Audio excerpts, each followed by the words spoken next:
Good evening, ladies and gentlemen. Welcome to Tarnation TV's YouTube channel, broadcasting some live NASCAR Racing 2003 season for you. This evening, we are at Prime Time Racing League. A series on Sunday is called the Sunday Speedway Spartans. We're into the playoffs now. We're going to head to a couple different tracks to wrap this thing up. My name is Blaine Donlin. Today's date, of course, is May 25th, 2025. I'm joined with Rod Weston. Good evening, sire. Good evening, buddy. Oh, we're in for a good one. Back to racing with kind of the PRL guys. We did a couple of race with them on the year anniversary about a week or so ago back. We got these guys for the next 3 weeks. Get their little championship thing going off and everything. So ought to be a great race. A little different track. I haven't seen anybody run this track in a long time, so that ought to be fun. Well, you were mentioning this thing because this is Homestead this evening, but this is the 2013 version of it or something? I can't remember. Very original version of it. Yeah, it was only at 6 degrees banking on the corners and 0.3 degree banking on the straightaways. I don't know how many years it lasted until they changed it over to the progressive banking track that is today. I do know that Tony Stewart won quite a few races here in it because he was a pretty good flat track driver. Yeah, Tony Stewart was cool. I love that guy. I liked how he just, especially when like the Home Depot, like the heyday. Yeah, I had all his stuff. I had the jacket, the hat, the keychain, all the stuff. Just, you know, my whole family hated his guts. So I'm like, I'm gonna latch on to that guy just to be different. And it turned to be a good option because he wins a lot of races. All right, guys, we're ready to kick it. All right, let's kick it. Are we going down there to talk to these guys? No, not yet. Greg's going to do the drivers' meeting. I was just going to have a, quick chat with you guys and just go over everything about the league. Perfect. So right now we're showing the top 10 heading into this playoffs, this next 3 races or rounds, whatever you'd like to call them. Now you've got a pretty unique setup here for how the points are running. I'll just let you say what you got to say. Okay, yeah. So this is a no damage, races. We like to keep everybody in the field and everybody has a chance to get back up through the field if you do, have a caution come out. We reset all the points at the end of the regular season, and the top 3 points leaders got bonus points. So the leader has 40 bonus points. Second place finisher in the regular season has 20 bonus points, and third place has 10 bonus points. That would be Greg in first, Brian Levels in second, and Denny Carroll in third. They will have bonus points. If you win a race during the championship, you get an extra 15 points along with your winning points. If you finish second, you get 5. If you finish third, you get 2. So it gives everybody an opportunity, even if you're 10th place in points, to catch the leader pretty quickly if you can win some races. Tough to do. It's a tough crowd, a bunch of good drivers here. I wish we would got a little more participation tonight. I was hoping to get 15 or 18 people at least, but it looks like it's just our regular crowd, even missing a couple of people, which is surprising. I'm not sure why we don't have some of our regular drivers here, but it is what it is. We'll still make it a fun race. We'll still make it exciting, and you get to see what our league's all about. We race rough, man. Like I said, we got a talented bunch of guys here, so I know it's going to be some fun. Yeah, it's pretty cool. I like it. And then running the older version of Homestead, which is the flat track version, which is pretty cool. Change it up a little bit. Oh, this is a driver's track for sure. You got to know how to get out of that throttle enough, but not too much, and feather that throttle through the turns, and try not to wash up into the wall. Try to stay out of the marbles up at the top. That'll get you loose real quick on this track. So everybody's got to be on their marks if you're gonna be successful here. I always love me some flat track, so that's why I liked it when I found out you were running this version of it. Oh yeah, there's some people hate it, some people love it. This is my favorite track of all of them. Yeah, so, cut my teeth. I cut my teeth in real life on a flat track. So. Well, yeah. I heard you were a real driver there, so that's pretty cool. Yeah, still am actually, but I'm racing go-karts now. But yep. Oh man, I'd love to do that. That's always. I like when we go to Gatlinburg and places like that. I try to get on the fastest track I can find, driving those slick track cars. It's fun. Yep. I love how Rod says he races go-karts, but he sends me pictures of these things, and they look like hot rods. Like they're not your kids' go-karts. These things are crazy, man. They're not your go-karts like at Dollywood or no. These things are 8 feet long. They're about 50 inches wide. They're kicking some horsepower and spinning them tires constantly. We're really only doing about 10 horsepower because we're running methanol, but we don't lift. We're on a 10th mile, probably about a 9-degree banking, so it's still a pretty good flat track, and you do not lift. I mean, it's the most incredible feeling you'll ever feel in your entire life. The G-forces are just wicked. Oh, I'd love to race in those. What kind of top speed do you usually get in them? Dude, we run about 40 to 45 miles an hour. Wow, that's 3/4 of an inch, mind you, 3/4 of an inch off the ground. Holy cool! That's awesome. That's fast on a go-kart. I mean, that's got to be scary when you first start doing it. Oh yeah. Well, we'll find out. My a buddy of mine, his daughter Gracie's gonna drive my second kart, so it's her first time ever doing it. So she's gonna get a chance to give it a shot, and we're hoping by the end of the season she'll be up there pushing me out of the way for wins. Oh yeah, we call this league or this series Sunday Speedway Spartans because, you know, if you know anything about history of Spartans, they're tough warriors and basically unbeatable and indestructible, and that's the reason we do the no damage. You know, you keep fighting to the end, and I'm telling you, these guys will battle you every inch of the track, especially, you know, Greg and Brian and Denny and Pat, and I'm surprised that Gary Mingus isn't here because he's usually battling right there with us. He's good on these type of tracks, and we got plenty of others that really can race hard. Randy Waugh, you know, these guys are good racers, and we might still have a couple show up. Some of them don't show up till about 5 till or right at 9 o'clock, so we may have a few more trickle in here. I see Graham just came in. I was going to say, because Gary Mingus was in TeamSpeak about 45 minutes ago, so he might have had to step away. Yeah, he'll probably be back. We usually get about 12, about 10 or 12, but I was hoping for, like I said, at least 16 or 18 tonight. I was going to limit the field to 20, but I was hoping to see a few more new names in here. So you guys still, like you said, no damage, which I remember when I raced with you guys, that there was a few nights that you guys ran that. Do you still do like the penalty rule where if you cause the incident, you have to go down through the second time around, take full service? At least within the next 2 laps, you have to drive down pit road. See, that's the thing about it is that the damage thing keeps everybody in there, but the penalties keeps everybody from taking advantage of the fact that they know they're not going to get any damage. Exactly. So what are we looking at for tires and fuel here tonight? Because you're running 97 laps. Are you doing 2X or 3X? It's 3X, so you're going to have to pit a lot, and the tires will wear fast, especially here. So you got to mind your tires and watch your fuel. It's a lot of fun. We had a couple of weeks ago a completely caution-free race. We've had a couple of those this season. I think the most cautions we've had in one race is 5.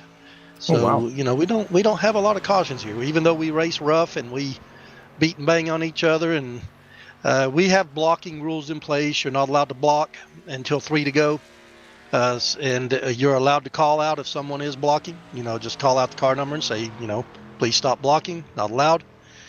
Things like that. You know, we door bang a little bit, but we don't want people crowding people down off the track. You know, and things like that. But we play a little rough. You know, I don't call it Spartans for nothing. I allow a little bit of rough housing as long as it's not overboard. That's cool. If you got the damage off, like you said, you might as well use the car to get you. You know, obviously, like, you know, if you're gonna take a penalty, there's penalties on, so stuff like that can't happen. You could be rough, but you don't want to be malicious. Right. We want to have a battle, but we don't want to be trying to kill everybody on the track. You know. No, exactly. So we're going to get to meet the drivers. Are we doing the entire field or just the top 10 that qualify for the championship? The entire field in qualifying order. So awesome. What we're going to do is have everyone get on pit road as soon as qualifying's over. As soon as we finish qualifying, you'll go ahead and just come down to the channel, and we'll have the first person pull out of their stall, do a quick introduction, a little chit chat with you. And then the next person will pull out of the pits after they're done, so on and so forth. And then after everyone's on the track, maybe get like a 30-second shot of people drive, all the drivers driving around the track. Right on. We can do that. So you get a view of all the cars at once. Perfect. Sounds like a plan. We're getting ready to go qualifying in what, about a minute or two? Yeah, here in about 1 minute. Awesome. Well, I guess we'll let you get back down there and get to it. And make sure they're ready. And you guys come on down when you're ready. Perfect. I'll come back up and cue you when we're done qualifying. Yeah, we'll be finding something to talk about. Just come up and grab us, and we'll go to the driver intros. All right. Thanks, Dan. Thank you. Dan Level, the man in charge. Yeah. I was talking about drivers that didn't make it, So Gary Mingus and Ulysses Sandoval, yes, they're not on top in the points, but they're 7 and 8 in points, and they're not here tonight. So that's that's going to hurt them if they were thinking about trying to be the championships of the series. See, and Gary was here, so I don't know. Something must have popped up for him because he was in TeamSpeak and he was on the track because I was checking out to make sure all my car files were downloaded properly.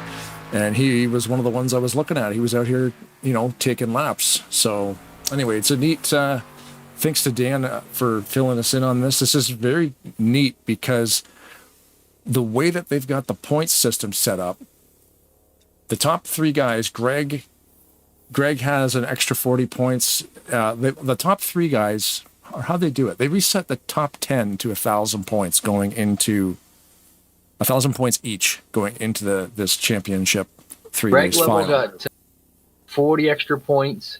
I think Brian Level got 25, I think it was, or 15. Mm-hmm. And I know Denny Carroll got 15. So it gives them a little bit more. Basically what it does, it gives them the rest of the field a little more incentive to try to do the best that they can. And it gives them hey, I qualified first for the playoffs for the first race anyway. It gives it like a regular series championship, but then you get a little bit of rewarded for being the regular series championship. So that's kind of cool. And then a 3-race series, but it's not like you do nowadays where, first race we're going to eliminate 3, next race we're going to eliminate 3. They don't do it like that. That's fun too. Guys. There's 10 guys. They get an opportunity to go for the championship. If you were the regular season champion, you get a little bit of extra bonus to get you ahead of it. But I do like the fact that, someone like Randy Waugh, who's capable of winning it most of the tracks. I know he's not the greatest flat track driver. Just raced them enough, I know that. But he still has an opportunity. He's in there. He has a chance. Stranger things have happened. Strategy could pull his way. He'd go out and get a win. Plus, he gets that 15 extra bonus points. So right now, basically, he may be in 10th place in points, but he's no further behind than Keith Bynum. They all have the same amount of points. Yep.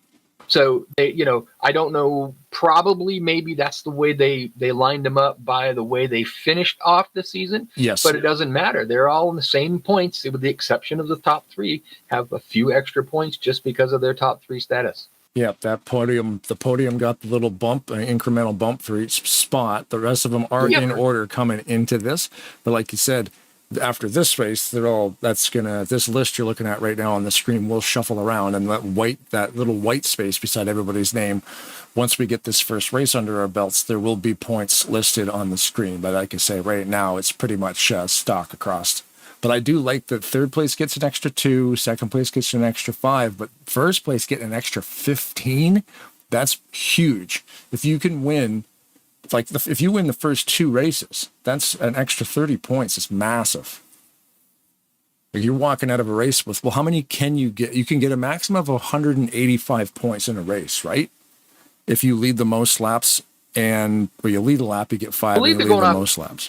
If they're doing off the basic, the old school, point system, which is basically it's 180 points to win and basically 180 points because you let a lap, and if you lead the most laps, the most you can get is 185. Right. So you could walk out of a race winning this thing. You will walk out of a race winning this thing with 215 points. Yep.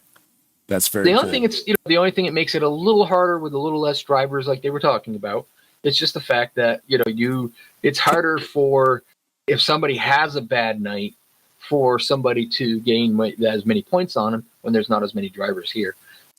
We're here tonight at Homestead, the old version. Then they're going to go to the California, which is the original track, and then Spartan Speedway. Now, I don't know what that one is. I think I've been on it before. I just don't recall what that is, but it might be a super speedway. Spartan was, I haven't raced on it either. It's a 2007 version, so it's been around a long time, but I believe they changed the name to Spartan to match this series name. It was adopted from a previous track. Danny confirmed with me that he actually went to the guy who built the track and asked if they could use that track and rebrand it, and the guy gave his blessing 100%. I'll have to actually look into the README file to get the person's name who created this track. It is a fictional track. Spartan is a fictional track, and Danny explained it. It's almost a great big circle. It's kind of like it's kind of like two D-shaped ovals. You know what I mean? Like there's sort of some, you know, like when you're going around the front straight at like Charlotte, it's kind of a D shape, but it's kind of straight away sort of. So I wonder if it's kind of sort of like, what was that? Freedom? Remember the mega marathon tracks? Yeah. Freedom was like two huge corners that it was kind of like California on the front stretch and Michigan on the front stretch of California on the front stretch and the front stretch of Michigan on the back stretch. Yeah, he described it like that, where it kind of almost feels like it's just a great big circle. So with maybe with some variable banking, but it'll be neat because it sounds like a super fast track. It's probably really wide, like you're saying, California, Michigan kind of thing, maybe. And it should be really exciting because we've actually never broadcasted from Spartan before. So unless it's all right, based off something that we did. Qualifying's over. Sorry about the interruption. No problem. You come down when you're ready. I'm going to jump back down here. Perfect. You all set? All set to go down there and talk with the boys? Yeah, we're going to check this out here and see if I can get free cam working. We're going to talk to the drivers. We'll wait for these guys to get on the track. The first person will drive around and do their introduction. And then when they finish with their introduction, the next person pulls out of their stall. So just in the order that you qualified in. Okay, perfect. I'll just get to the front of the ine here. Who is first? Actually, we're going off of qualifying Mr. order, Greg right? Level on the pole. Greg's got it. Okay. Just let me know when to go. You're all set, buddy.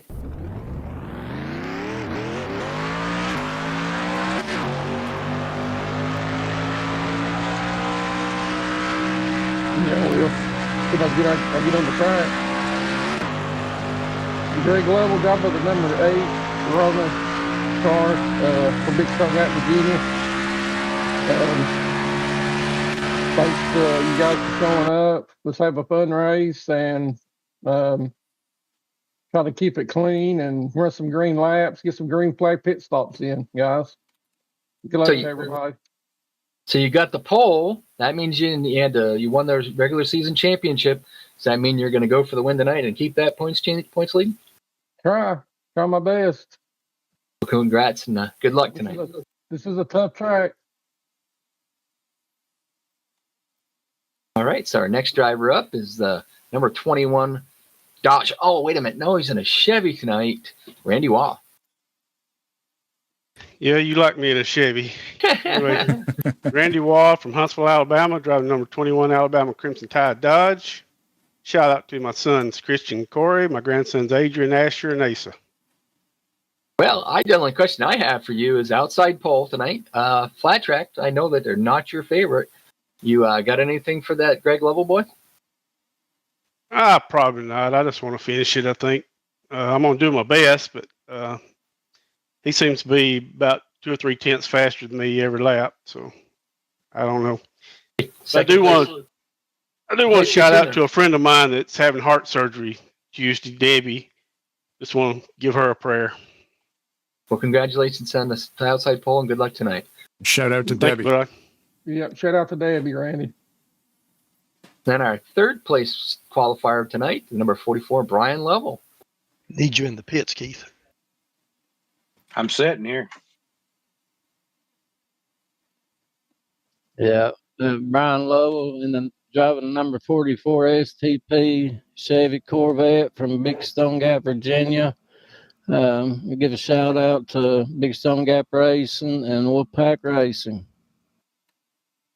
Big Stone Gap Racing, but you're not going to get a whole lot of drafting in too much here tonight.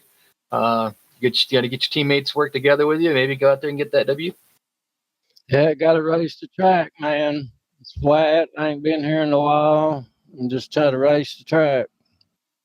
Well, good luck. Congratulations on your fourth place start for the evening. Good luck giving them hell tonight. Yeah, I appreciate it, bud. Thank you. Yes, sir.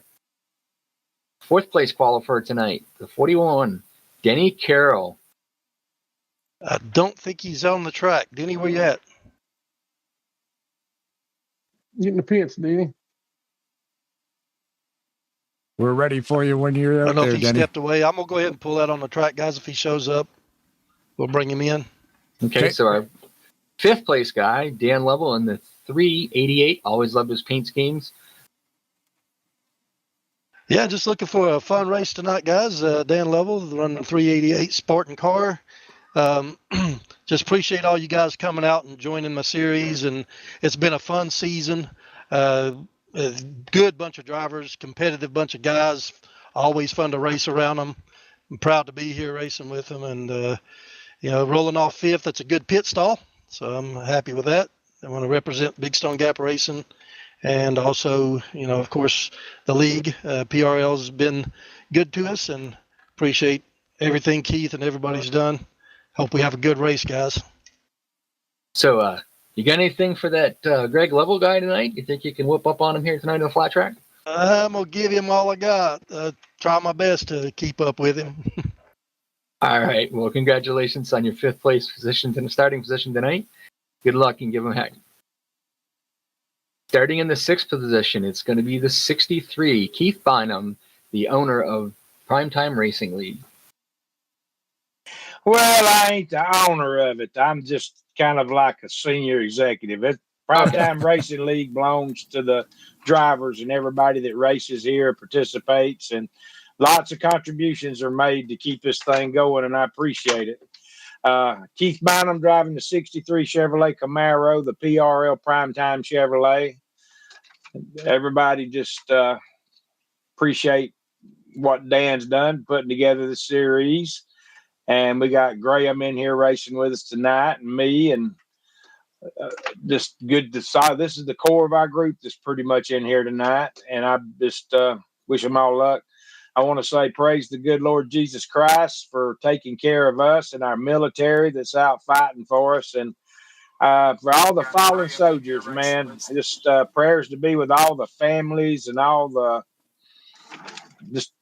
people that lost people to the service and stuff. It's just tough, and this is a tough time of the year when this comes. So anyway, may the Lord give them some peace and love. That's all I got to say there, buddy. What you want to ask me? So I like your paint scheme, the old PRL's paint scheme. Who painted the car up for you? I'm pretty sure this come from, it either come from Frank or Pat McCarsky, one or the other. Well, very nice paint scheme. Wish you the best of luck getting up there and whooping up on Greg tonight. So congratulations on your sixth place starting position. Yeah. I'm gonna spin out again. I see that. Yeah, you gotta be a little more careful with it. Oh yeah, you can't damage it. That's right too. All right. Starting in the seventh position tonight, the number 24, Graham McDonald. Yeah, it's Graham McDonald from Sarnia, Ontario. So I'm just a field filler tonight, so that's about all I got. Oh yeah, see, you dug out the old Dodge Charger or Challenger, I think it is. Nope, it's a Charger. Good. You always look at those Dodge schemes. Always look really good. So even though you're a field filler tonight, you come over here, you race hard, and see if you can't steal a W away from these guys. I'll try, but I don't have high hopes. Well, good luck tonight, Graham, on your seventh place starting position. Starting in the eighth position, the number 23, Doug Hillett. Hi guys, how you doing tonight? We are doing great. And yourself? Like I say, I'm not a field filler, but just popped in. Don't normally do a Sunday night race, but this looks like fun. Well, that's good. Yeah, we got notice car? that the car was coming in there a little bit late, but we got her and it looks awesome. Yeah, this is a recent paint scheme that Ulysses Sandoval put together for me. I really kind of like it. My daughter had turned me on to a hard Mountain Dew over Christmas, and I was like, I like the colors of that thing. Yeah. It's cool. Sharp looking rig. The only Toyota in the field tonight, so good luck. What? Really? Yeah. Oh, Only Toyota. no. It's up to you, man. You gotta make sure you represent them Toyota Supras. I'll do my best to represent. All right. You guys have a good broadcast, man.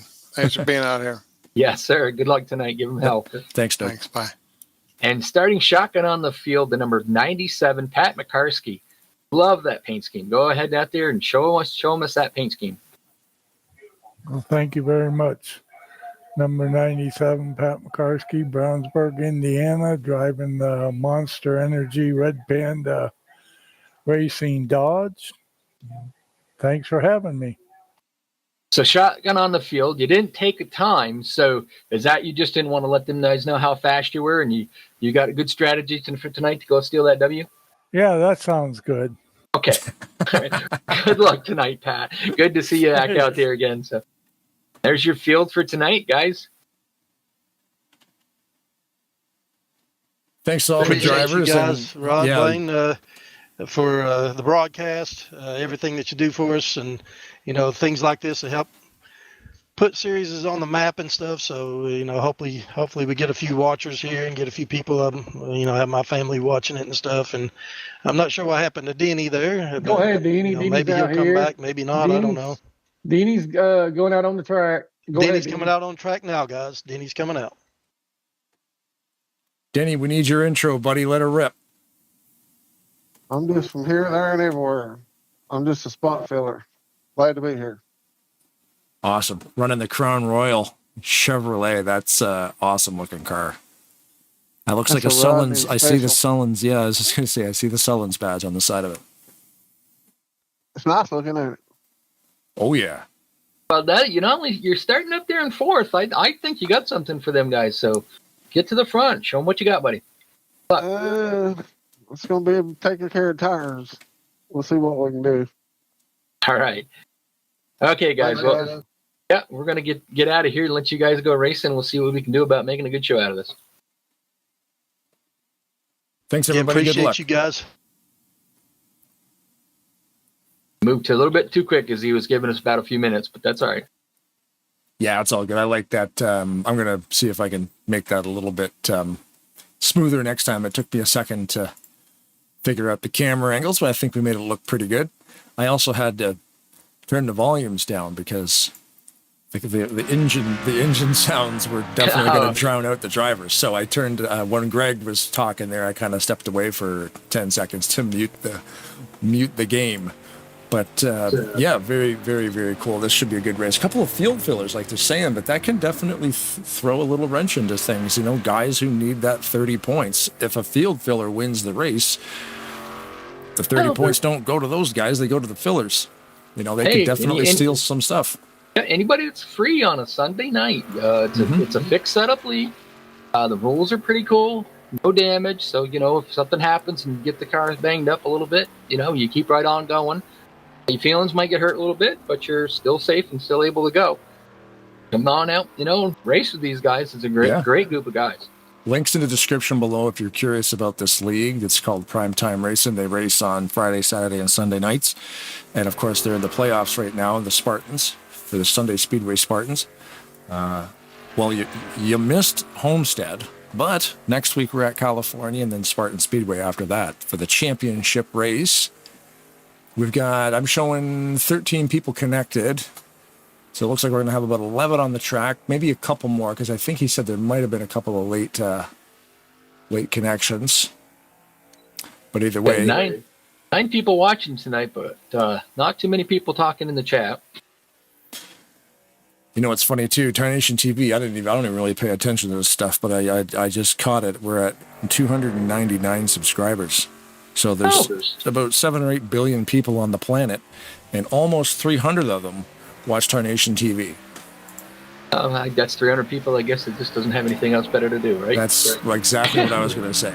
You guys need a life. But yeah, thanks for watching if you are, and thanks for clicking likes. And if you are, don't forget to give us a like. We're at 10 people now. Give us a like. I hate to be one of those people that push on that, but I have been noticing lately. We've done, we broadcast quite at least once a week, sometimes 2-3 times a week, and we're not getting a lot of those likes, so we got to get working on that. Yeah, I don't even pay attention to any of it, really. I mean, I always see the live stats, like we've got about 10 people watching live right now, because I can see that real time on the screen. But as far as the analytics go over time, I just don't really notice. But I have logged into the stats, and it's kind of wild to actually think about, because like YouTube Studio will actually track watch hour, like the total hours watched. Let me see. Oh, wow. Here. So if I go to hours that people have watched, lifetime on this channel, since 2022 that we've been doing this, since August in 2022 till now, May 2025, how many hours combined do you think people have watched races on this channel? Oh, I have no idea. 8,307 hours. Wow. That's a lot of time.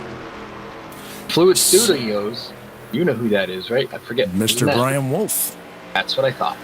Mr. Yes. Brian Wolf is watching this. And Brian, we're just talking about back in the day in August 2022. That's when Brian and I started this channel, the Tarnation TV channel. And he had Fluid Studios as well. And we just kind of created this thing and did this thing. And here we are, like almost, we're almost 3 years later. And 8,300 plus hours people have viewed this channel. And, you know, massive YouTube channels with millions of hits obviously have millions of hours. That's kind of a neat stat to look at. You know, I'm not one for stats, really. I don't really like to lean on it. Guys. All right, buddy. Well, good luck tonight. Yep. You guys, again, appreciate you. Thank you, Dan. Thank you. But yeah, it's just one of those things. You tend not to really look at the numbers because we have a lot of fun doing this, so the numbers don't really matter. But then when you do catch a gander at that, and I'm like, 8,000 hours, holy moly! And one thing about it too, though, you think about it too. I haven't been doing this with you for very long, but just over a year actually, because remember PRL went through their year anniversary about 2 weeks ago. I think we did that, and I had started with you on Sunday nights. With the Talladega Nights Truck Series that they had on Sundays, and that was when you and I started. It was a little over a year ago. Yeah, it's crazy how fast time will go by. You know. So my little troll Mackenzie Weston's in there. Oh, I forgot to retire. I just heard the driver start your engines call. Oh, come on, rookie mistake. Mackenzie's in there, but there's only one like, so we gotta figure that out. Okay, so me not retiring from the grid, that'll probably end up adding. I don't know. Actually, I don't know because I never actually got on the track. Right, you won't take a green flag, so you won't. Yeah. Anyway, we've got Greg Lowell right in behind that invisible pace car. Brian says that he has 7,000 hours probably on his blade. 7,000 hours probably mine, Blaine. Yeah. Yeah. Him and Jeffrey Elliott. Jeffrey Elliott used to watch the broadcast back like 7 times. He loved it with Talladega Nights. He would watch every race a dozen times, I think. And we talked earlier about Dan got into how there was so few cars. But usually with smaller fields, the racing's better. There's less cautions. Mm-hmm. Yeah, I'm not sad that there's only how many people are out here tonight? Yeah, it makes it easier doing 15 cars than doing we got a dozen, 11. So they're not counting us. So that means there's about 10 cars out there. 9 on the track right now. Yeah. So makes it easier on us too because we don't have to. We can go through the field easier. We can, when you got 40 cars, we deal with that on Tuesdays sometimes, and just trying to get a little notification for everybody. It really is hard to do. You see Greg Level had a really, really good start on that bottom. Rocketed right out front. Have a muffin blind. You know what? I went to the store yesterday. Brian in the YouTube chat. I bought a dozen muffins, so I got them in the fridge. You know, it's funny, we were talking about the lowest, Brian will know the number, the lowest start count that the lowest car count we ever broadcasted on Tarnation TV. And Brian was my co-host. And we were doing it for East Coast Thunder. And I think there was like 4 guys. Easy one to broadcast. And then they shut the league down. So we just had some ruckus going on. Get into some racing here now. Greg Lovell's out there in the front in that Corona Prime Ford Dark Horse Mustang, being closely followed. Randy didn't think he had much for him, but Randy's right there, right behind him. But Greg's probably just in a little bit of, he's out front leading, get as many points as he can for leading almost laps and saving those tires. That the drivers told us before that, the tire saving is going to be one of the important things. So this track's a little more abrasive than some of the higher bank and the progressive banking tracks. So Randy Wass still back there. Replay there, Pat McCarskey, a little bit of a self-spin back there. That's the smoke that I saw. Okay. Get it in there, get some 4 new tires, get back out there. The beauty of no damage. Mm-hmm. Yeah, he didn't hit anything anyway, so yeah, the tires definitely took the hit. Funny to see and level caution's out. Okay. I'm gonna say something. Dan just did something a little weird going into the corner, but I realized that it was a caution, so he was just pulling down to. I think it was probably for Pat McCarskey. Yeah, we've got some tight camera angles here, so it's harder to find stuff. Looks like Dan went around. Yeah. I think you'll probably see everybody go to pit road.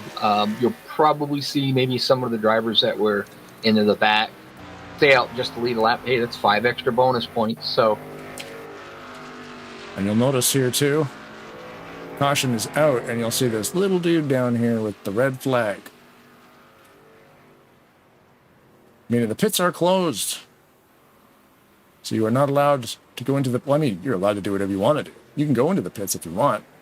Yeah, and you'll concur a little end of the longest line penalty, but. And pits are now open. Our little NASCAR Dale Earnhardt guy. You ever notice that? How all the officials and stuff look kind of like Dale Earnhardt? All the mustaches and stuff. Yeah, they got the mustaches and the big glasses. I've never noticed that. More so the pit crews. Never noticed that because I never really looked at them. Yeah, I noticed the pit crews sort of look like Dale Earnhardt. I always thought they did that on purpose. Looks like the 44 of Brian Lovell is going to stay out, get a lap led. I kind of figured that some of them would do that. They're all going to come down and take tires and get fuel. If the tire wear is as aggressive as they were saying it is, it's the smart move to do. But it's also a smart move from Brian. May not be sure enough of whether or not he can run down Greg and beat him. So by leading a lap, he gets those 5 extra bonus points, and he'll go to the back and then try to work his way back towards the front of the field. Yep. Yeah, it's one of those things, especially early in the race, guys, like you said, they're going to come down, they're just going to do their thing. Greg's already led the laps, so he doesn't need the bonus points yet for that. He knew somebody else was going to stay out. Oh, that was pretty close getting out, though. Everybody that got out, only everybody that pitted took 4 tires, but Denny Carroll was the first one off pit road. I think so, yeah. That was a good pit stall by him. Yep, back that up. It was pretty close, I think. Yeah. Let's put that in slow motion here. Oh. I'm curious how close that was. Curious, but Denny got off first. I think Greg beat him. Yeah, Greg beat him. Greg beat him just because of that first pit stall. Yeah. So that he got out of there first and whatnot, but it was just close, because of the. Yep. It's actually the line, like that white line, because there is no other white line out here. So it's the white line that the official is standing on. As soon as Greg Lovell drops the tires and goes, yeah, he's at the line. So Denny got him, as it looked from our view, without looking close at it, he got him, but he didn't, because as soon as they dropped the car, and he just moved forward that much, and he's got him. Denny, it's showing Denny right there at the line at 45 miles per hour, and Greg is only at 22 miles per hour, but like you said, only having to roll forward about 3 feet. Yep. All he had to do was just roll that much forward next to the guy there with the stand with the go sign, and he's beat him off pit road. So that's the advantage of being the pole sitter. Yeah, it's a huge advantage, and in that situation right there, that's a perfect example. That's a great shot there at the back straightaway. I love those palm trees. Good old Homestead. Yep. And doesn't look the same now. Higher banking now, progressive banking. Yeah, I can't remember. Yeah, we were trying to remember when they did that. I don't remember what year they converted it over. I know they ran it a few years as the flat track. That must have been a major conversion, like to actually change the entire banking. It's an entirely different track. It's not like a resurfacing like they would have done it like Talladega or something. You're talking like a legitimate reconfiguration of the entire facility. Basically the same shape, just they just reconfigured it to higher bank, to progressive bank. So did the track width change? How much higher did they make it? It took quite a bit. I was going to say. Because you would have to raise if they raised it up enough, they would have to change the height of the grandstands. They would have to change everything. Yeah. It was a total redo. Wow. There's probably a documentary on that. I love that stuff. Like, I love that stuff when, like, Dale Earnhardt Jr. went back to to the old North Wilkesboro track and was like, you know what, we're going to buy this. You know, or like, it wasn't him, but they made sure that track didn't fade away. It was on the brink of just falling into pieces, and they'd never be able to bring it out from where it was. But they were like, we got to save this track because it's history, you know? And there was a little documentary on YouTube about how they were going to do it, and how they went in with the iRacing team and laser scanned that track, and they had to clean it up to do it. Because, I mean, laser scanning will pick up every blade of grass that's growing up through the concrete. So they went out, they cleaned it up, and like, we could make this a thing again, you know. Pace cars pulled down to pit road. Danny Carroll on the outside, Greg Lovell on the inside. These are control car. We'll see who can get going. Then he gets a pretty good run on that high side, just whether or not he can do anything on that outside groove. I think sliding up. Ooh, no. Cold tires. Cold tires, and just Denny was trying to get down to the bottom. That's going to bring out another caution. The Homestead Miami Speedway oval banking was changed in 2003. Really? From a 6-degree banking to an 18 to 20-degree variable banking track. Okay, so which is this the version that shipped with the game? Yep. Remember, this game did not come out in 2003. This game came out in 2002. Yeah. So they rushed production of this game out. This isn't the game track, though, is it? I believe it's the game track. Original game track, yes. Oh, okay. See, I thought this was a different version. But like you're saying, it's the flat version, so it's definitely the old version. Yep. We're running Cali next week, and that, again, it will be game track as well. Oh, they were thinking about going to the pits there. Looks like you're going to have to wait. Greg changed his mind, and Denny changed his mind, and they almost came together there. I believe you have to commit. Yeah, you got to go enter in the turn 3. And what it is you haven't even turned a lap. Mm-hmm. So is that wise? I don't know. But the thing of it is, if you decide to go down and pit, everybody else is going to stay up.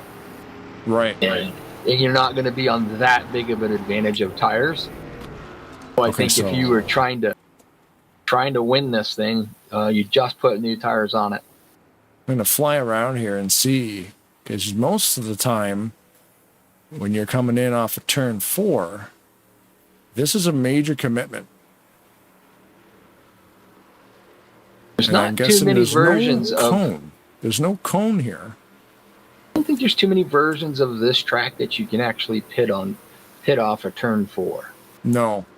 Some I think you can, but most of the leagues will make a rule where you have to do it on the backstretch. See, and it's just a cool thing for every track has its deal, right? Oh, there you go. Now Denny pulled the fake out. Yep, and Greg actually, and everybody behind him, actually decided to go down pit road. Now, the advantage that Denny's going to get here, he's going to get those 5 bonus points for leading a lap. He's going to have Graham McDonald, which I believe he pitted the first time around. He may not have, but let me look. He has pitted twice. So he pitted the first time around.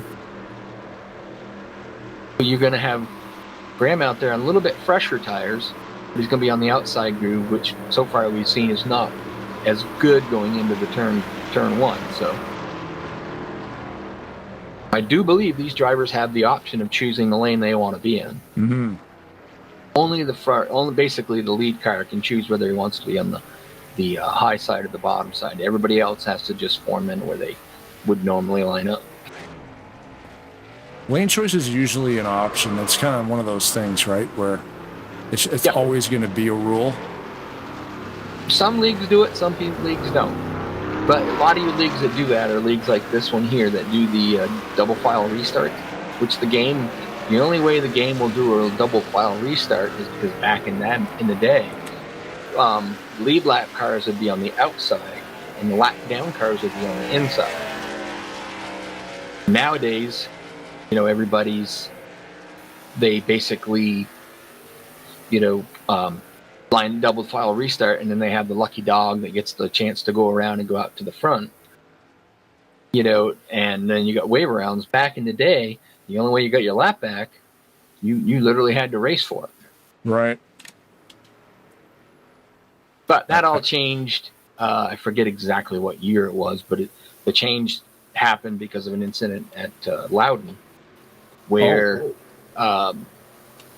Dale Jarrett, driving the 88 UPS car, got involved in an incident off turn 4 and was sideways in the middle of the track, and caution came out, but they raced back then. And so everybody was racing back to the line and dodging him left and right. And I think few of the drivers got a little upset about that and said that, somebody's going to get killed if we keep doing this. That's the thing too, it operates the way it operates. And then when something like that happens, they have to kind of go, well, we got away with one there because that could have been a serious issue of the safety of a bunch of people. Let's change this. Let's freeze the field. Yeah, they stick it, and then everybody just kind of ease out just in case something happens on the other side of the track that's not even part of the main race, but you come around the corner and you're like, oh my God, there's a guy sitting here, and you're going 180 miles an hour. What are you supposed to do? Look at a lot of the changes that they've made in the cars that they run now, and a lot of that's just due to safety and in terms of incidents that have happened. Pace car lights are off. I remember the Ryan Newman one where he's like an engineer or something, and he put that extra bar across the top, and then 3 months later he rolled the car. Yep. And it saved his life. Yep. And it had never happened really, but he's like, we should put another bar here just in case. Like, yeah, it's a good idea. 2 bars. He's the one who goes up and lands on the lid. Green flag's back out. Danny Carroll's got the lead. Let's see if Greg Lovell can do something on the outside. Lap number 14. Just reset the ticker there, but I just noticed it was blank. Lap number 14 of 94. He actually lower pressure tires, so we're able to hang with him out there on the outside. Just don't know how long he's going to be able to do it. Now, like I said, we're not out there running. Mm-hmm. A side groove might be okay with the fresher tires he's got. Ken Roberts in the chat saying hello. Good evening, Ken. Why aren't you on the track, Ken? Answer that one. Yes. He's a primetime racing league guy.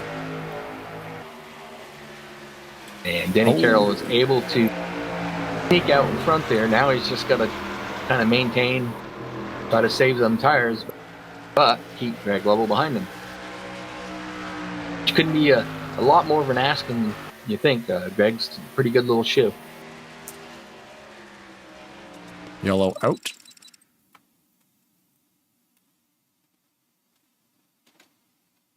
Somebody went around back there. I did not see who it was.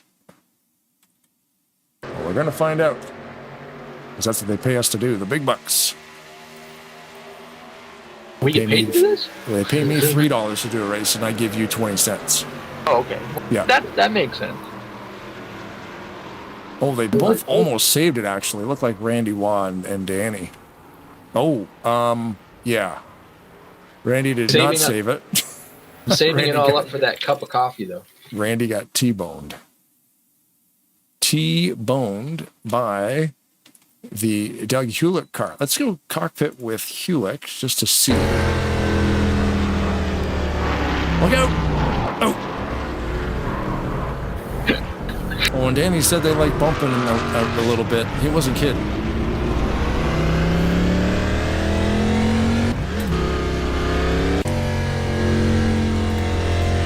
Like I said, no damage on, so it's cool. Nobody's race will end in a catastrophic fashion. You can still have an engine failure.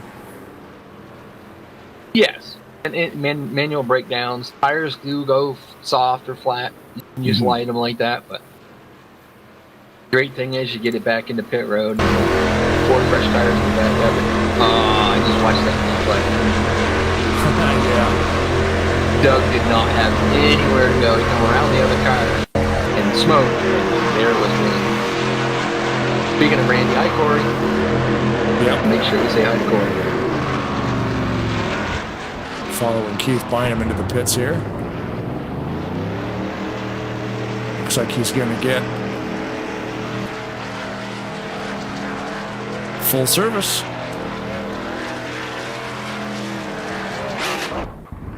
Graham McDonald stayed out to lead a lap.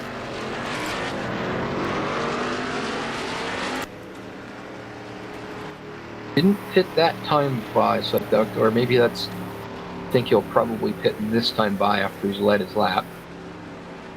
We'll see. He has moved down to the low side here, so that might be part of his thing. And then when you've got, you can see there the green spoiler and the green, the trim there on Dan Lovell. That means he's been a championship contender. Marked in green with the rear spoiler and that front air dam.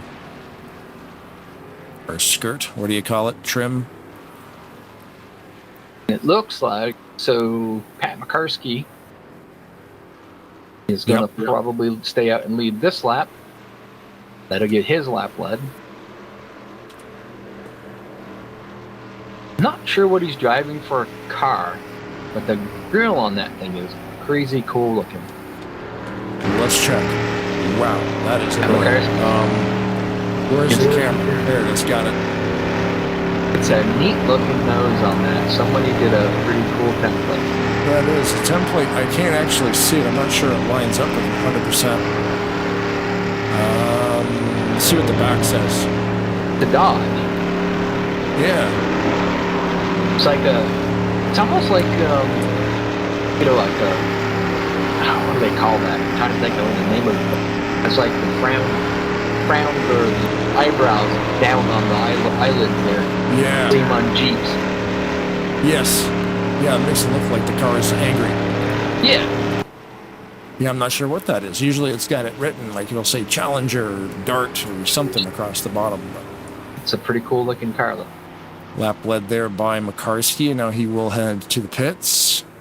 That puts Greg Lovell back out on the point. Pat will do that too. He's kind of like me, you know. You're especially in a playoff situation. You don't need to get in these guys' way, so it's kind of like I'll just pit on the last lap, sort of thing, just to get out of the way, go to the back, just to stay out of the way. He is in the championship, so he is in the championship. So getting those 5 extra bonus points, hey, that's 5 more points for him. Yes, I forgot about that. Pat is 6th. coming into this race. Yep. And, without Ulysses Sandoval or Gary Mingus. Gary Mingus. Yep. That is a big deal. Not being here, that's going to move him up a point. Okay, so why is his car, he doesn't have the green stripe? Oh. Neither does Bynum. Okay, so some of these guys don't. Denny Carroll doesn't. Bynum doesn't. Brian Level doesn't. Randy Waugh doesn't. Yeah, Waugh, Eric Don't Level, think it was a requirement. No, I guess it wasn't. Now, there's an interesting thing here. I do remember when I raced with these guys, if you had too many cautions, instead of having caution cooldowns, basically what they do is they just change it up to single file restarts. Right. That appears as to. That's what they're doing now, actually, I think. Yep. Lights are out. They have not gone to double file. So it's a thing they do. If there's too many cautions coming out, go single file. That makes it so that you can get through the turn one a little easier, and maybe we'll get a few less caution flag wraps. And that's the thing again. We always talk about getting heat in those tires. It takes a few laps. Yep. It's a 3x pit frequency, so but you still will need a couple of laps to get the car settled. And that's why we're seeing these spinouts, because they're cold, so the cars are still cold. And this is a simulator, so heat is a thing. You got to get around here a couple of times. On a 3X, you definitely got to get around at least a couple times. Get these things hooked up so you can get them on those rails and drive them. But of course, we've seen all night, caution flag comes out, everybody pits. Mm-hmm. They go back onto the cold tires, but fortunately, there is no limit on the amount of tires they can add. So you're gonna take them whenever you get the opportunity to, and it's a better advantage. So. Drag out to the lead there, and at number 8. And Denny Carroll, he's in the 41 Crown Royal car. Caution is back out again. Try to see if we could go through the field. Another caution. Let's see if we can figure out who it is here.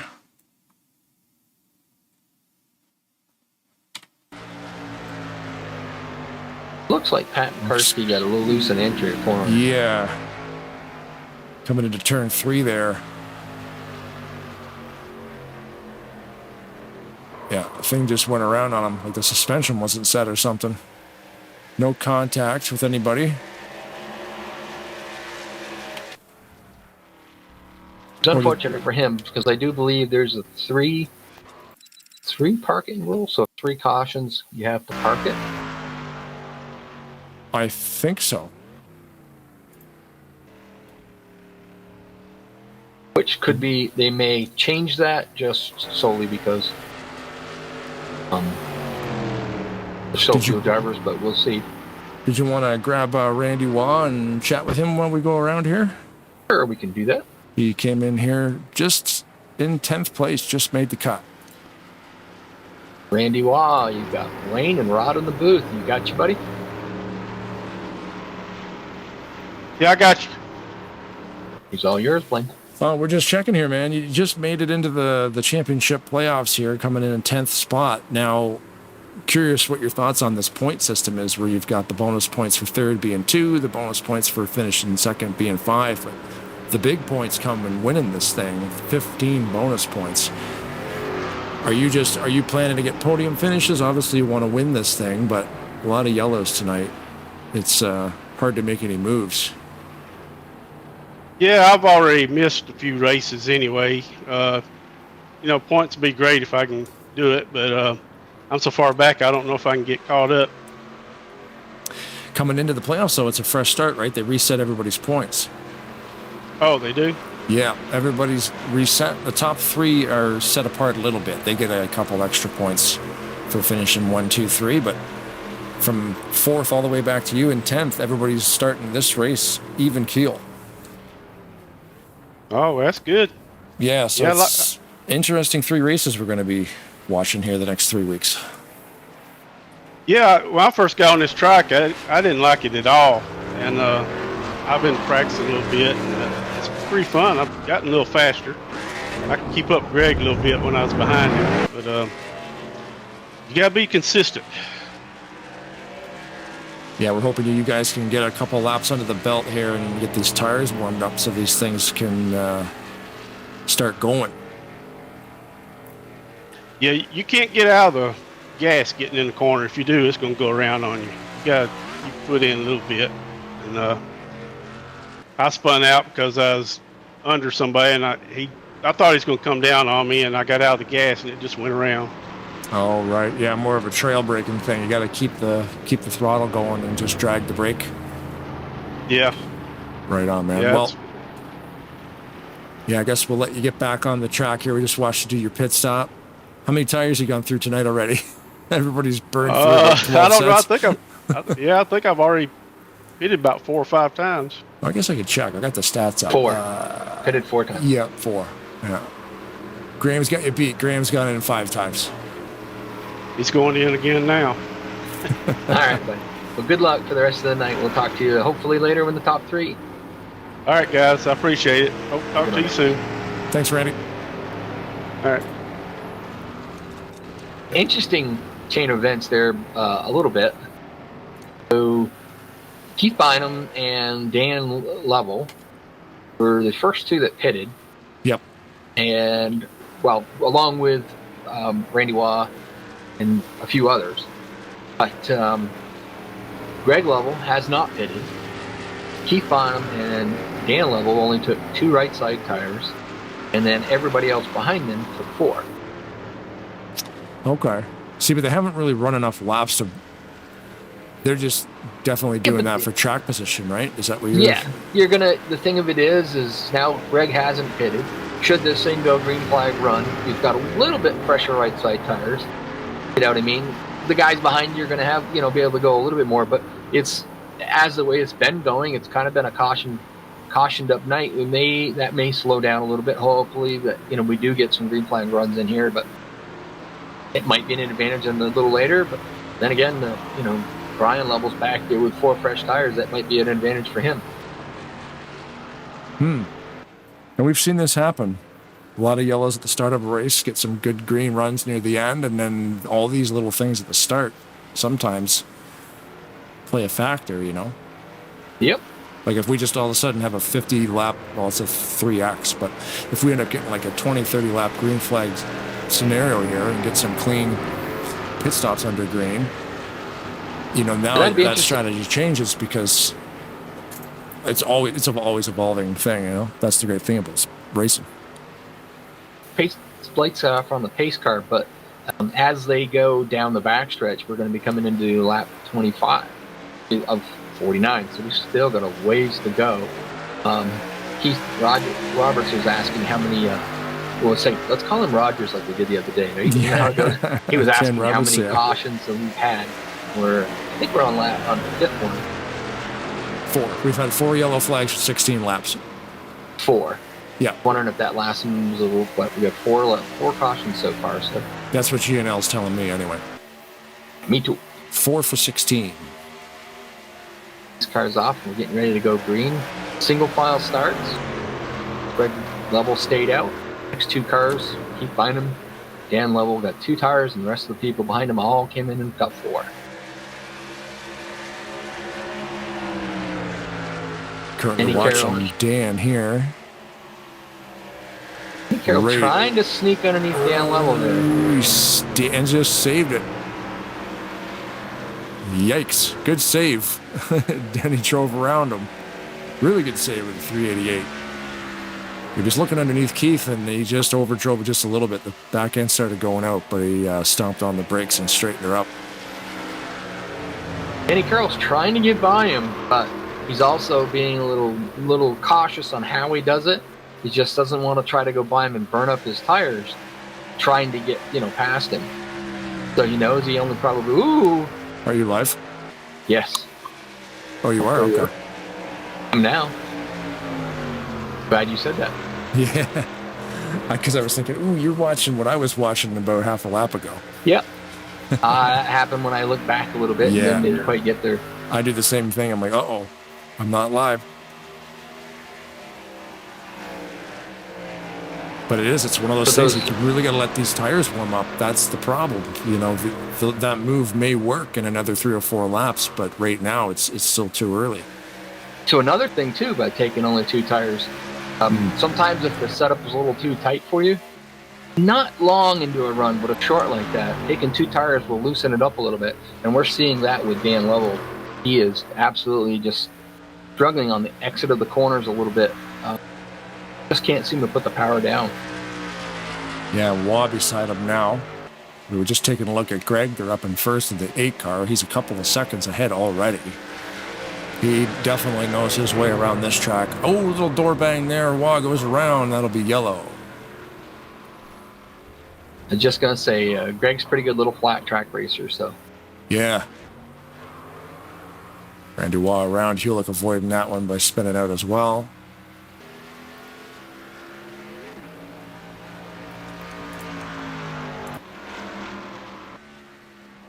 Pace car on the access road, so Greg will have to roll up and let him get in front there.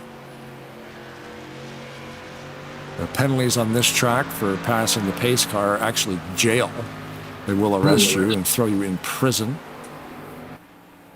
So Greg did the right thing by following the pace car, not passing. I'm pretty sure, maybe not. I'm just wondering to see what Greg Lovell is going to do yet. I think he's going to pit. He's in. He was pulling away from the guys, but you can't, yes, track position's good out there, but if these guys keep coming and taking newer tires and he doesn't go out, and eventually they're going to just be able to just roll right by him. So. Well, and even on a 3X, right? If he stays out there, like in that situation, you got about 4 laps underneath you, and you don't come in and get tires, and then we have another 4-lap run. Yep. That 3X eventually it's going to catch up to you. Yeah, what are you getting on 3X? Like 12, 15 laps? I'm not sure. We should have asked Randy that. But then again, we haven't had a long enough. If you want. We haven't had a long enough green flag run to where the tires can actually start coming into play. Some of these drivers are really, really good at conserving tires. They're not getting that opportunity to do anything about it. Did you want to grab? We can grab Greg here once he's done his pit stop and ask him about the. We'll let him get out of the pits here so we're not interrupting his flow, but let's see if we can grab Greg and ask him about the length of this 3X is allowing him to go.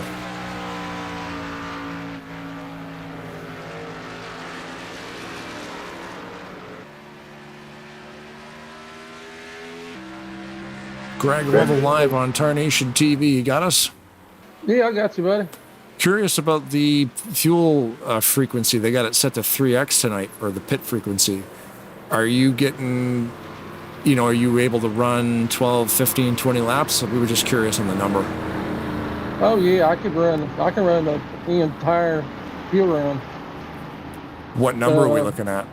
I practiced Friday night, and I ran... I think it was 19 laps or 20 laps. Oh, okay. My right front tire was yellow. It was on about 65%. But, okay. You can do a complete tire run, and I was running semi hard too. So. You're obviously clutching a little bit, but you're still able to really push it, eh? I'm not clutching at all. Oh, okay. I'm just I'm on and off my gas about 7 or 8 times going through the corners. Right. And if I feel my car try to slide up the track at all, I just tap my brake to keep it down low. Right. Just setting the nose. Yep. I just tap my brake, man, so it don't slide up the track. Ah, it's cool strategy, man. A lot of pedal work going on here. Yep. Yeah, I'm pumping it 7 or 8 times, man. I mean, that's how you got to drive this place. Well, like they were saying, you drive you have to drive the track. Yep. More than drive the car. You can't worry about. I don't even look in my rear view mirror. I just look ahead. I don't even pay attention who's behind me or how close they are to me, how far back they are. I don't pay no attention. I just look ahead. Geez, I'm gonna have to come back race with them a little bit, and make them a little nervous, I guess. Well, it's good info because on that last start, I mean, you got almost 2 seconds ahead of these guys fairly quick, and you know you've clearly found the right way around this place. I'm curious why nobody's following your lead, but you know that's the thing. Knowing how your pedals are set up and how your wheels set up, you know everybody might not be able to do the same thing. Well, I told them that's how I was driving it earlier. I mean, I told them all that I'm pumping my gas through at the corner. I mean, that's what you got to do here. Yeah. I mean, that's the only way to drive this place.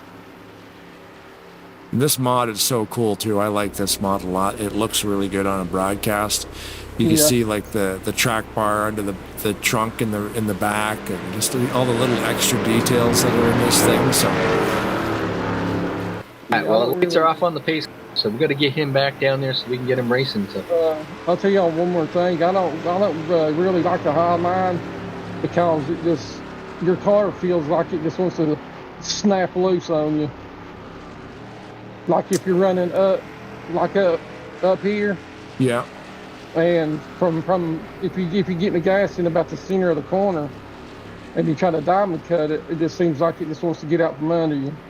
Oh, okay. Interesting. So I just stay on the bottom. Yeah. All right, buddy. Well, we're gonna let you get back down there and get racing. Appreciate it. We'll talk to you later, I'm sure. All right, buddy. Thanks, Greg. You're welcome. I'm thinking too. That's exactly where a lot of guys are kind of going around. Then they're getting outside that dark area, and then that's when they're getting loose because maybe the grip changes. Well, maybe it clearly does. And as he said, some of the things that he's doing, you get up there and you try to diamond the corner. So basically, what you're doing there is you're putting a little bit more wheel into it, then it's snapping loose on you. So. Mm-hmm. And as Randy Waugh said to us earlier, you really cannot. It's the way you run a flat track, anyways. A lot of trail braking. You can't let off the gas 100%. And the brakes. You go into the corners with one foot on the brake, one on the gas, and you just kind of control the slide of the car by how much brake and gas you use on the entry of the corner. And that gets you through the middle of it, and that way you can get off the corner by just rolling back into the throttle. I think I heard him miss a shift on that restart. Let's go in the cockpit here and just see. I'm just pulling up a replay here. I think he fluttered on that final shift. And it's possible. I don't remember where he's got to the wheel, but I think he has things to got him shift. It ain't hard to do.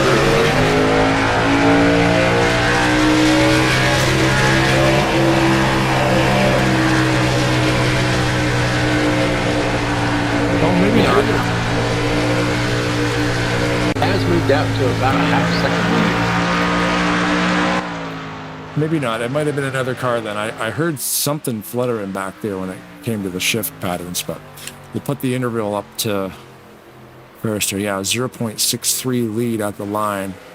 And he's running, about a half a second off from his fastest lap of the night. So he is just probably, I would say, being smart about it, running he's probably not looking in the rearview mirror like you said, but he's kind of keeping track of how close they are and just to try to keep the distance. He doesn't have to overdrive. He doesn't have to push the issue. He just wants to be able to keep control of the race. And that's the best way to do it. And that's consistency, right? He doesn't need to look in the rearview mirror because he knows he just has to keep them behind him. And you're consistent about hitting your marks.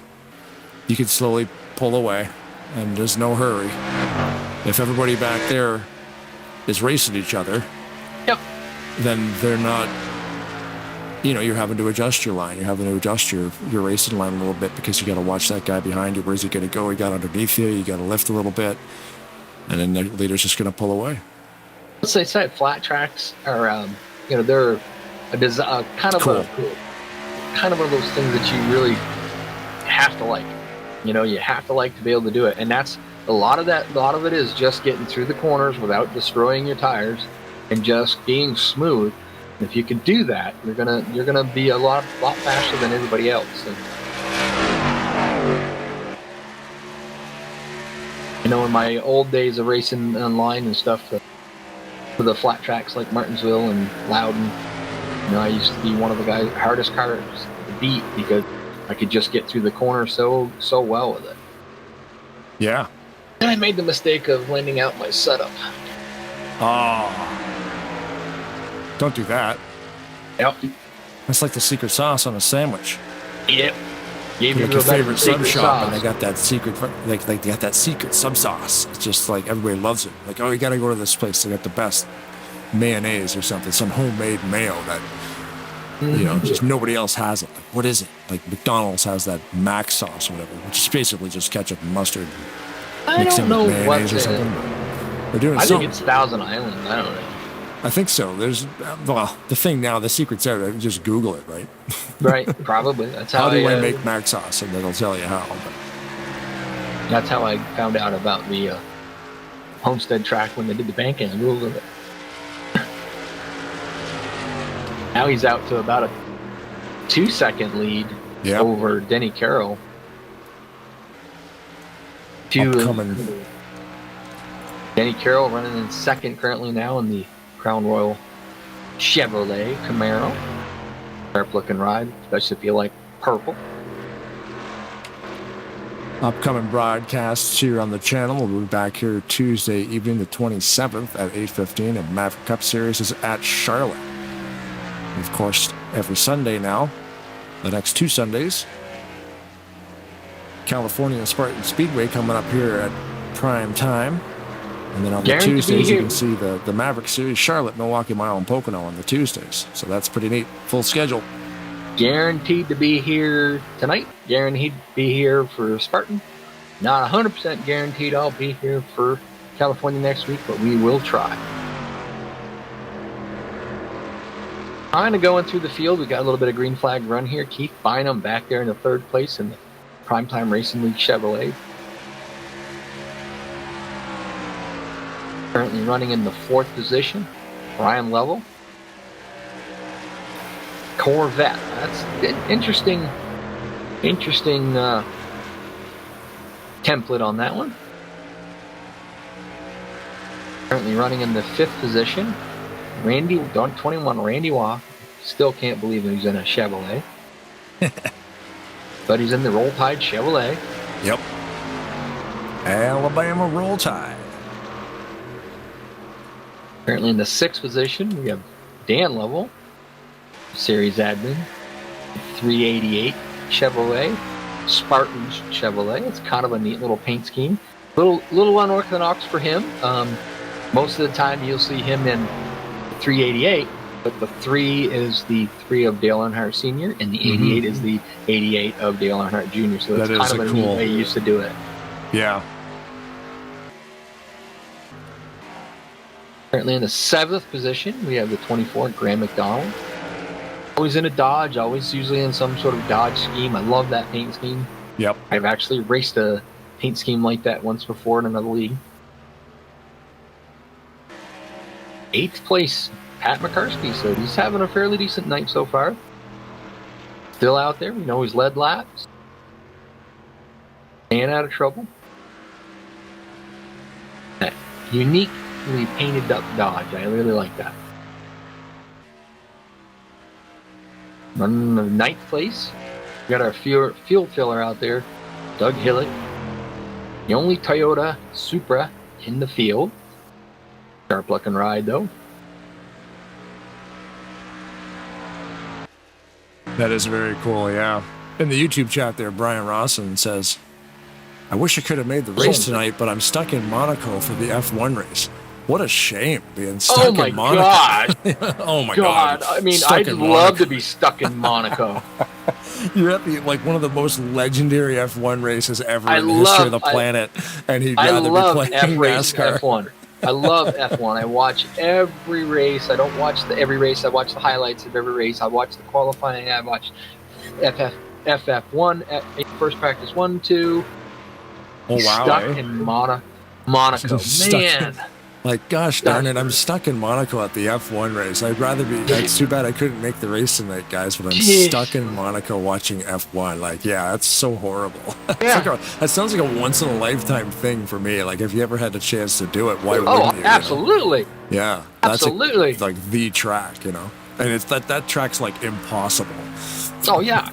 It's just crazy. Like, and it's in this game. We should do a broadcast at, like, download the F1 mod and let's go to Monaco. Come on, guys. Yeah. I love Monaco. It's a wicked track. Wow, they avoided him. Bynum spun around, and Dan and Randy did an absolute amazing job of avoiding contact there. Even without damage on, they were able to avoid Keith. So we are under yellow. Good timing too, because they're probably getting ready for a pit cycle. Yeah, we're just under the halfway point. So wait a second. He's stuck. Wait, I can't get over this. He's stuck in Monaco for the F1 race, but he's watching Tarnation TV on YouTube. Thanks, Brian. Yeah. What's it like? Not racing, right? It can't be. Oh. Well, they're not racing now, because that was this morning. You should be watching that race, not this one. But yeah, clearly in the hotel room. They raced early this morning. Yeah, the time difference, right? Yeah, I got a buddy of mine. It's early in the morning. They run F1, and then Indy 500 race, and then the Coca-Cola 600 races that night. So. Oh, geez, really? So you could do 3 massive races. To get from being able to qualify for the Indy, there's a lot to do with that, and qualify for Monaco and then try to, I don't think that would be possible. It's a lot of racing. Yep.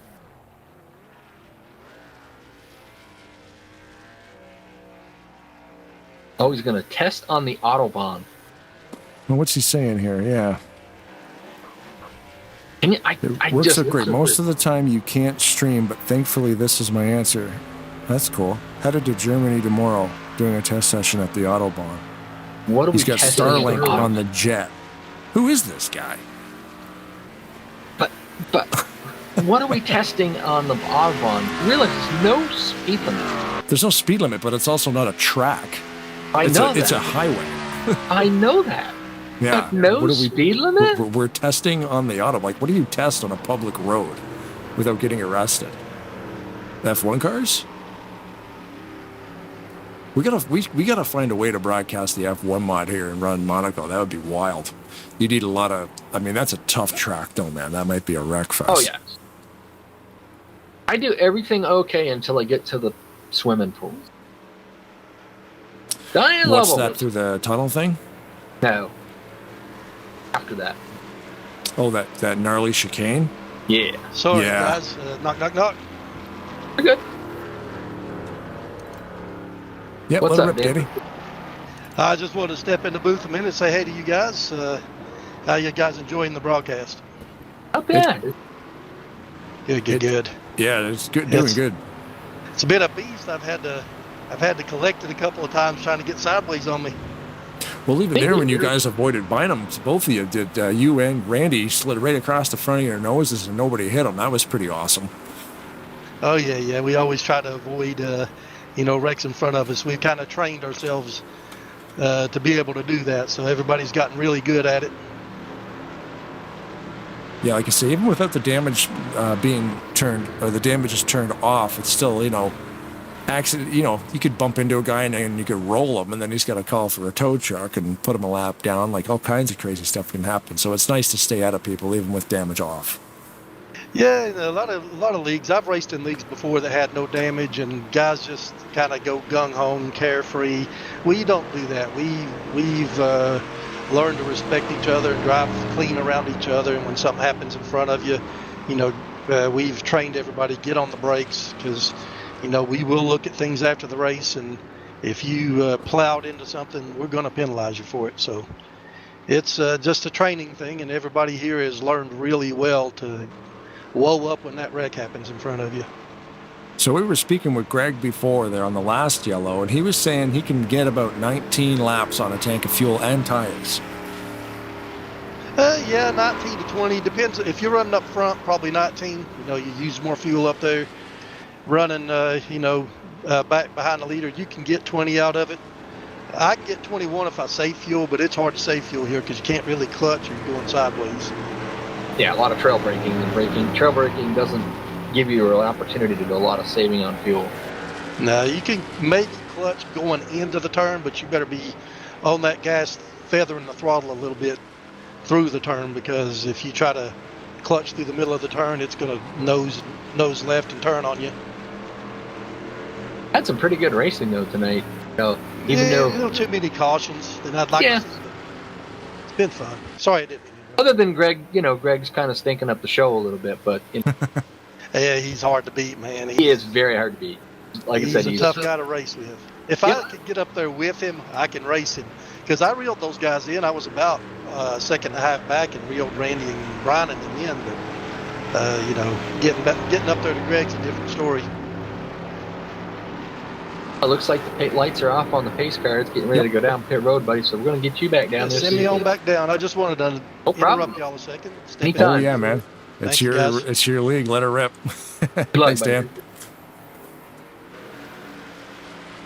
Dan Level in the 388. Green on the beginning of lap number 50.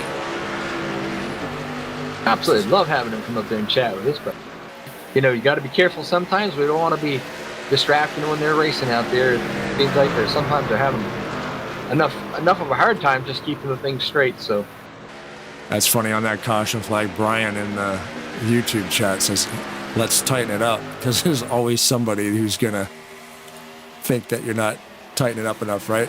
Come on, boys, tighten it up. Brian's doing a BMW brake caliper test.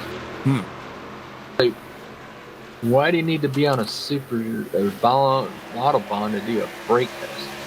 We get her up to 400 kilometers an hour and just throw the anchor out and see if the brakes explode. I guess. And if they don't, the test passed. That's gotta be it. It'd be a rough life to spend the day at Monaco or the weekend in Monaco and then go test brakes at BMW on the Autobahn. Yeah. Yeah. I mean, geez. I can barely afford to keep my go-kart going. This guy's able to go into Monaco? Yeah. I'm trying to figure out how to get my 23-year-old Honda Civic into a rush check. Because they're not open on the weekends anymore. So I guess I need a raise. I got to be paid 30 cents now. Right, yeah. Yeah.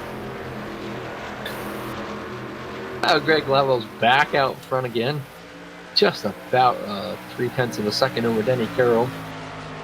Randy Waugh about 0.7 of a second behind him.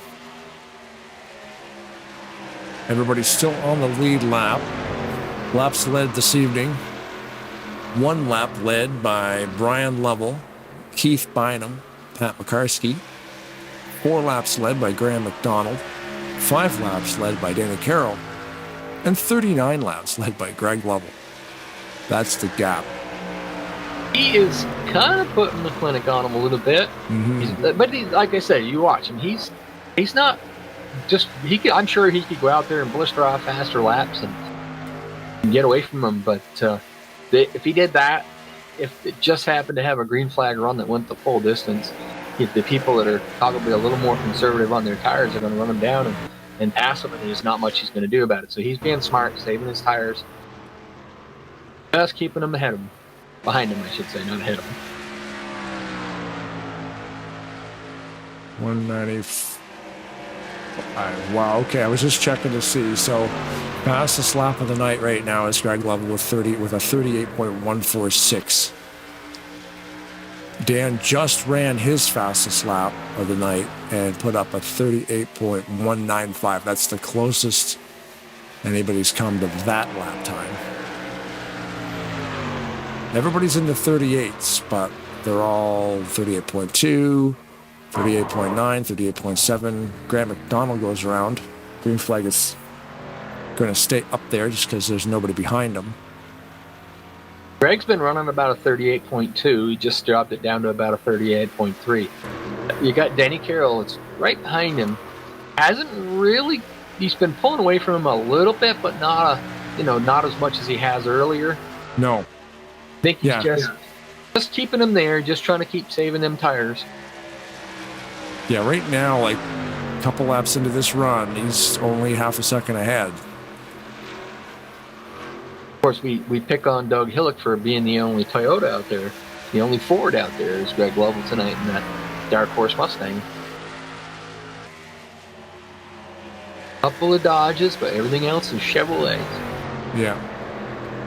See, my telemetry is showing Graham McDonald in a Ford, but he's just running a Ford body, but he's got a Dodge paint scheme on it.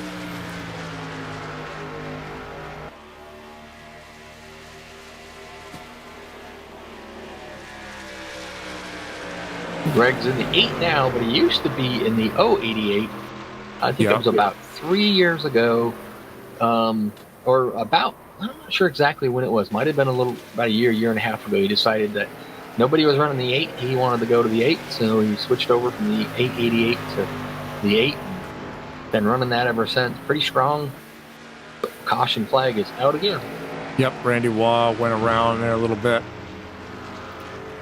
As he said before, he was having a little troubles. You just got to be careful when you're throttling and braking through the corner. Somebody throws you off on that a little bit. Not hard to get a little bit loose. It looks like he dropped wheels down just below the white line there. Unloads the car a little bit.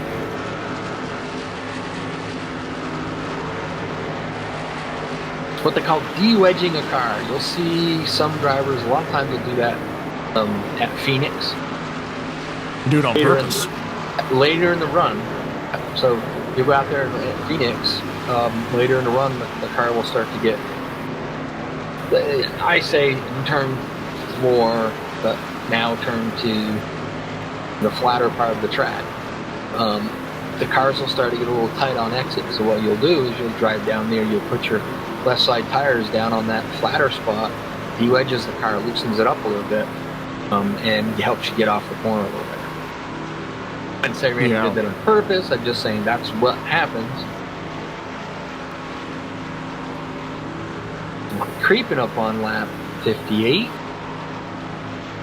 Trying to see how many tires everybody takes. Randy stayed out. Graham McDonald right behind him. Randy would stay out only because he was the cause of the caution. So his penalty for everybody took 4 tires.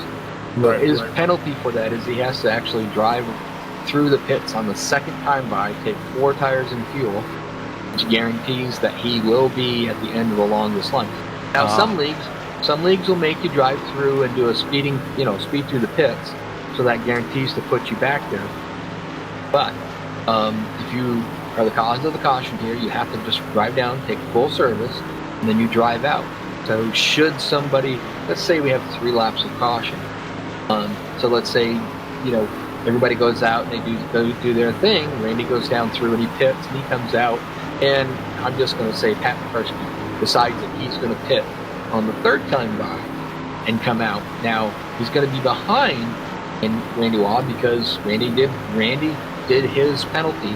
He went in, put 4 tires in fuel, came out wherever he comes out. Right. And anybody that pits behind him or after them or actually has a longer pit stop than him, they still have to start behind him. Yeah, it's interesting the different ways that it's done. Like even the speeding penalty thing, it works. Because that sort of penalizes you to not get full service. Yep. So you can't, but I really want tires for like and I understand how it works the other way, like you just get full service and you're guaranteed to be put back in the pack somewhere. Right. And the longest line penalty, they make you speed to do it. But you can still pit, take 4 tires. You just have to speed at some point to give yourself the end of longest line penalty. Yeah, if the speed limit's 55, just do 62 the whole way down and it'll burn you. Yeah. Some leagues do that, some don't. I mean, every league, there's so many leagues out there that have like so many different rules. I mean, you'll have leagues that do double file restart. You'll have some that don't do double file restarts. Some of them even actually do the old school double file where the lap down cars are in the inside. But I don't think there are too many of them that do that anymore. Just a lot of them try to keep up with more of the modern, what NASCAR is doing currently. That's why we have the double file restart. The game, like I said, was never meant for it.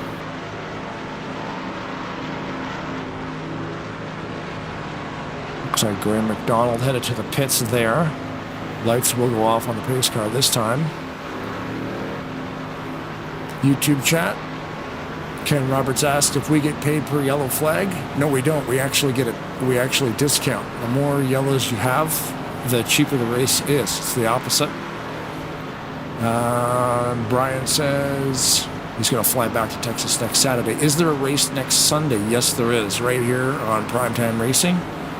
Qualifying at 8:55 p.m. Eastern. So there is a race next Sunday. And then the Sunday after that is the final race of this season, the Sunday series, the Speedway Spartans. So if you're back in town next week, come on. They're running, they're running the Xfinity Series 2020 mod, the CTS Physics. All Brian has to do is, clean the dust off the old Valvoline number 6. Yep, and that's what it will be. It will be a Valvoline. Oh, yeah. And there's no number 6 out here, so I'm thinking that'll be all right. Lap number 61, we will be going green again. Getting down to it. 34 laps to go, so they can't make it yet. No, but I need to go green from here to get some good green flag runs in. Some green flag pit stops. Yeah. Denny tucks right up behind Greg. And he was right on, spot on that restart. Yeah, they're right together.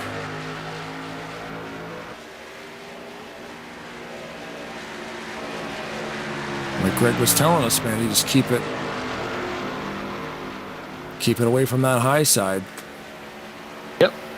And the track is textured in a way where you can kind of tell, like that's where the rubber is, right? They've textured the track with that darker area there in the turn, and that's kind of what you want to hit as a mark. You know that's where the grip is. This game, being a simulator that it is, it's not as advanced as iRacing, where you can actually, like the racing line actually accumulates. Yes. Yeah, where everybody runs the bottom, the top side will end up being a better, more grippier area until everybody runs it in. For the whole race weekend too, like that line evolves to the actual race day, which is kind of neat. Well, we're back under caution again. Yeah, I heard some squealing tires back there, so we'll just see who it was. Looks like it might have been Pat. Now the question is has the pace car led more laps than Greg? That's a good one, yeah. No, because we've done 30 laps under yellow. He's got 47. New guy in the chat, you might have heard of him before, Ulysses Puppy Sandoval. Oh, yeah. I can make it tonight there. I'm surprised that Ulysses is not here tonight. He was one of the top 10 drivers. It looks like we're in replay here after Makarski went around. It looks like Pat is pitting and looks like he is retiring. Yep. Just missed Randy Wall on that one.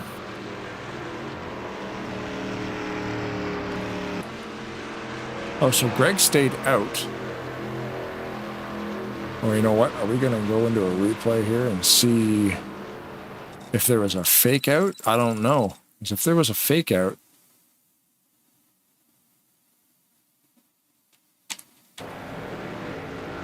nope. And Lowe took 2 tires. If Greg may have faked out the field, but he didn't even bother. Never even looked at it. Dan Lovell only took 2 tires. The rest of the guys that went down pit road on that time all took 4. And we see. Oh, you're saying Dan took 2? Dan, yeah, only took 2 tires. Now, we saw him before after he did that. He was a little bit loose. But, like I said, it's a track position thing, and it may be all right for him. There's also only 8 people left on the track, too, though, so that's kind of interesting. Yep. Doug Hillock is going to... Track position comes into play more if there's, like, 25 people out there. That's more of a thing. I'm curious why he would worry about track position with only 8 cars remaining headed into the final quarter of this race. But you know what? It could work. Maybe it'll help him turn the car better. Who knows? Or maybe they're just not worn. Like maybe his tires on the inside are fine. I don't know what we're doing wrong here. We got, Leslie Sandoval. He's out there, giving the Doug Hillock the shout to out there with the Toyota. And why is he not racing here tonight? Well, he went to Indy today. I'm at Indianapolis. I couldn't race the whole weekend. Hopefully I'll see you guys in Maverick. Oh, okay. What's up with that? Everybody's going to see these races. Races, yeah. Indianapolis. Who's racing at Indy this week? Well, the IndyCar series. They had Indianapolis 500. Oh, wow. Okay, that's a big one. Oh, yeah, you just said that, yeah. The IndyCar's at Indianapolis, and then you said NASCAR is is NASCAR running the 600? Yep, tonight. Wow. So they're massive races. Monaco, the 600, and the Indy 500. Yep. Every Memorial weekend. Nice, okay. Yeah, so oh, yeah, you guys have a long weekend this week. Yeah. Right, we had ours last week. Graham and I had ours last week. Great thing about long Memorial weekend, tomorrow we're doing wings. Yeah, they're going to get wings. You do this at Drink my some cousin's PBR, house. get some wings. Do this at my cousin's house every once in a while. I got the phone call this morning. We're doing wings tomorrow. And I'm like, awesome. Yeah, we got to go down to New Orleans and get some crawfish. Never had that, but I've always wanted to try it. Me neither, but if we ever end up in New Orleans, that's what we're going to be doing. Like, damn, you can't not. Yeah. That'd be something else. Get down in the bayou where all the good music comes from, too. A lot of the real grimy, slow-motion heavy metal I listen to comes out of there because it's all blues-driven. So you saying you've never had alligator tail? Negative. Oh, God. I never even knew it was a thing. Don't know what you're missing. Alligator tail. Alligator tail. How is that prepared? So, I've had it deep fried. I've had it a couple of different ways. It's just so good. So weird. It's sweet. I don't even know how to explain it, but it's so good. Wow. Then have you had raw oysters? No. Oh, come on. You don't even never live. No. It's awesome. Good question in the YouTube chat from Ken Roberts. Is Dan going to take his chance, or is Dan going to take his shot on the restart? Right behind Greg. I think you should get up there and give him a bumper. Wake him up a little bit. Let him know you're there. Yeah. What can it hurt, This is Sparta, after all. That's right. You like the pace car's officer getting back to green. It'd be like when he kicked the guy into the thing. This is Sparta! I love that. That whole scene is so good. Yep. He's like, you come to my city carrying the heads of dead kings. You insult my wife. Yeah. Eddie Carroll's been spot on tonight on the restarts. No, my wife, my queen. He's got kind of pushed up into that high groove where he said he didn't like to be. Yeah, you insult. Yeah, you bring the heads of dead kings to my city. You insult my queen. Yeah. I think I've chosen my words well, Persian. Perhaps you should have done the same. Yep. Good movie. That's so good. Yeah, it looks like these guys are Greg's gonna drive away because a little bit of racing going on there for second.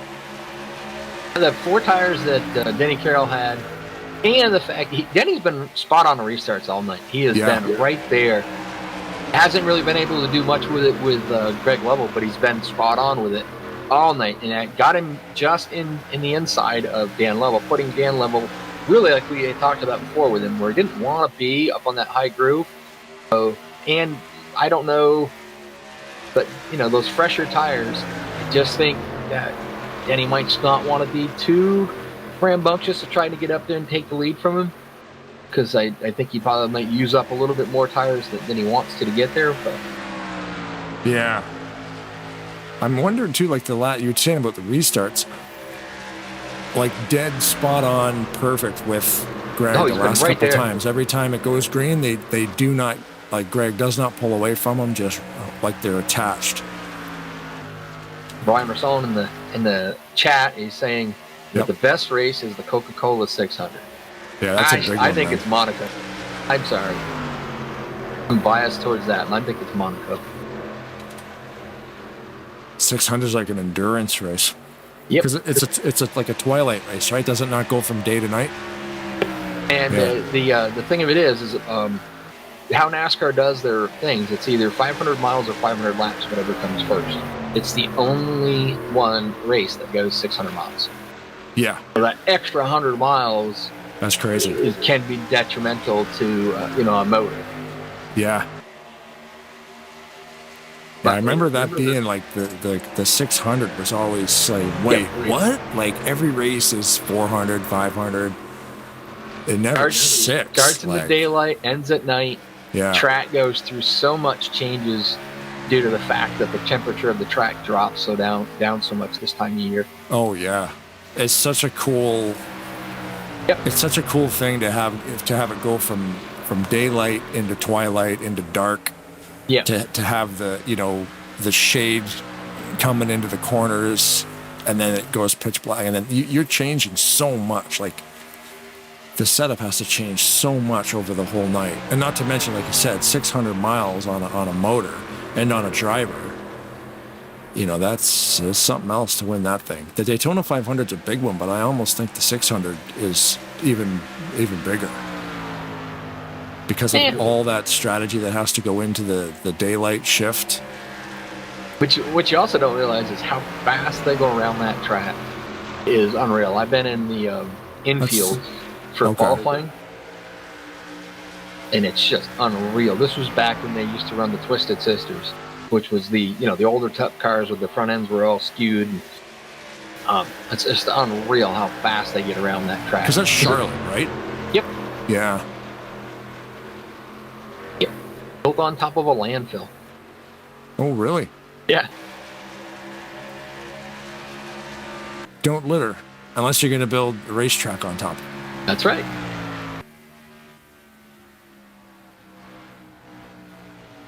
It'd be interesting, but of course... Doug Hewlick up into the wall there. Something happened there. He might have lost a tire. That thing just went right into the wall. Probably. He had seemed like he had slowed down a little bit. I kind of did a quick through the field. Yeah, I was doing the same. It kind of looks like he was struggling a little bit in the corner. Good possibility that he's...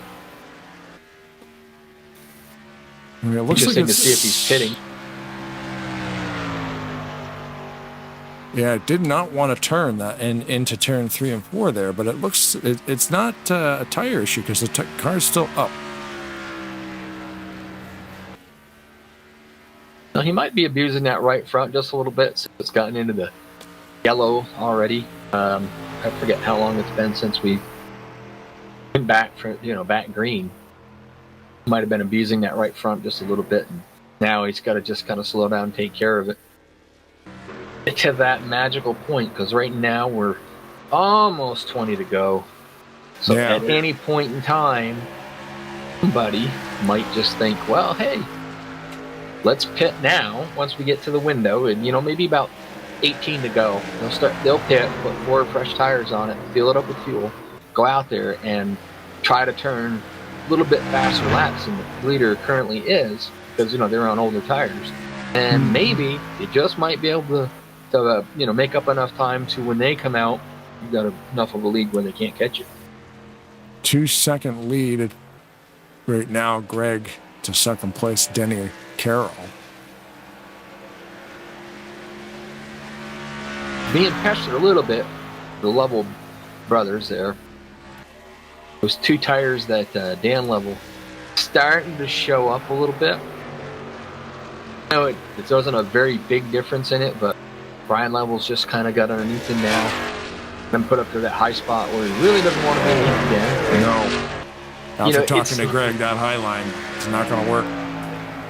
So it's kind of one of those situations where, granted, they didn't have a whole lot of laps on those inside tires, but the thing about it is Greg, he didn't pit that last time by. No, he didn't. Give me an idea how smooth he is. He's out there leading this thing. He's got almost a 3-second lead. There again, you got guys that didn't pit, so Denny may not be pushing the issue as far, as hard as he wants to, thinking that Greg's going to pit before he does. Maybe get lucky. What was the gap on the laps run there? Him opting not to pit. Was it like a 5 or 6 lap window on that? I can't remember. Something like that. So it's you got to figure. Ooh, door slam it. Dude, come on, saved it. Yep. So you got to figure if, let's say, Greg Level pits now. Okay. I think that they're turning a fast enough lap around here. That's going to put Greg a lap down. Right. So maybe Denny's thinking is save a little bit of the tires when Greg pits. Now, granted, he's got about a little over 3-second lead. But if he pits and he goes in and gets tires, maybe caution falls and we trap him down a lap, which is going to put him back on the lead lap, but not necessarily, up front. Mm-hmm. They'll be able to go in and get tires. He'll be able to go in and get tires. He'll have to come through the field where Denny's, and Brian right now, currently, who's in the third place, they may have the advantage over him. Go a little longer. Maybe we see Denny just go till he can't go anymore on fuel and take 2 tires. And you make a good point too about the pitting, putting them a lap down because of where you have to come in. It's a long way around. You've got to come in on turn 3 and you're coming out on turn 2. That's 3/4 of a lap on, off pace speed. That's a long delta time to get in and get out. And then you think about it. Yellow. So if you go in and out you got brand new tires, you exit out of turn 3, you drive all the way around there on a flat part of the racetrack with fresh brand new tires. That's easy. Now, let's take your right front tire is yellow. You don't have the grip. You got to go down through there on a flat part of the track that doesn't have a lot of rubber on it. You're going to be going a lot slower. Greg could be planning to pit here at some point in time, and so he's probably getting down to the point where I'm not going to use these tires anymore. I might as well burn them up before I go out there and pit. So try to get as much distance as you can to pit. Whoop, caution flag is back out. Yeah, Bynum around into turn there. Turn number 3 and 4, Bynum went around to bring out the caution. So that saves Greg from having to do the green flag pit stop. Yeah. But so now, I'm guessing he's going down now.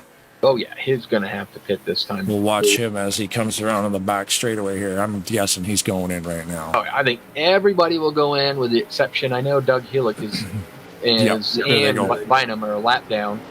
Don't remember if they do 1 car or 2. Being that Bynum was the caution, he probably isn't eligible for the lucky dog. So at least Doug Hillick will get the lucky dog. So here we follow the whole crew around this access road. As we come around to the pits, we'll see. And we'll probably go this back will be a full. Oh yeah, everybody's going to take full fuel tires and everything. We're going to have about approximately 12 laps. So, you still can't run it flat out. You're not going to want to go out there and do qualifying laps for 12 laps. You're going to burn your tires up. But you can go, you go with the knowledge that you can go a little bit, you got less the distance to go, so you can run it a little harder. Yeah. So it'll be interesting to see somebody behind them, that Greg, if they've been kind of conserving tires and such. Are they going to be being a little more aggressive now to try to go get it? Oh, Danny. Wow. Only 2 tires, I believe. That's ballsy. Yeah, we'll that strategy is definitely. going to work. That's got to be a 2-tire stop. Unless he got too close to the wall, I don't know if that's going to work. No, he's definitely not too close to the wall. Okay. No, he's in. He's in for 2. Yeah, he's perfect. He's just over the yellow line inside his pit stall, so there's a lot of space to get left side tires. So he just opted out. He came back down pit road. So probably what happened is, this would be my guess, okay? So he was probably one of the ones that was going to go and pit under green flag pit stops. And he was only going to take right side tires. So, so he probably didn't have them unchecked. Oh, yeah, okay. So I would be my guess. I'm guessing, yeah. And so what happened is he went down there, he pitted, and come out of pit road, and he was like, oh, you know man, what? I only got 2 tires. So we're showing a black flag on the 388. Black flag on the 388. It's going to be a stop and go. That could have been for possibly passing a car going on in pit road. Okay, because he just got lefts. Okay, so the black flag might be irrelevant. Right. Do you want to grab him and bring him up? He'll talk. Sure. Yeah, okay, because I'm thinking, that might be one of those weird passing yellows or blacks. Dan Level. Hey, what's up, guys? Go ahead, Rod. We have questions. No, go ahead. You went down and pitted and only took left side tires. Did you have them all set up for your pit stop to take only 2 right side tires on that last pit stop? That was an accident. I had intended to go in under, if we stayed green, I had intended to take right sides only and pit a little early. Rod was right then. But Rod called I forgot to switch it back when we did the Kind of figured that was the case when I saw you come back down pit road and take the all 4 this time. So what was the black flag? I'm not sure what happened. Something happened behind us. I don't know. Because my live stats screen here said that you had a black flag, but I guess it might have been the access road passing under yellow or something. Caution. Somebody out on the track didn't catch up with the pace car. Right, yeah, because you guys are on that access road, it kind of throws the whole deal off, I think, Right. They were supposed to catch up to the back end of the pace car. If they're out on the track and we're in the pits, it'll get you for passing. But I cleared it, so we're good. So, and is it only one car gets a lucky dog or 2? 2 lucky dogs. Normally, okay. Keith Bynum didn't get it because he was the caution, so.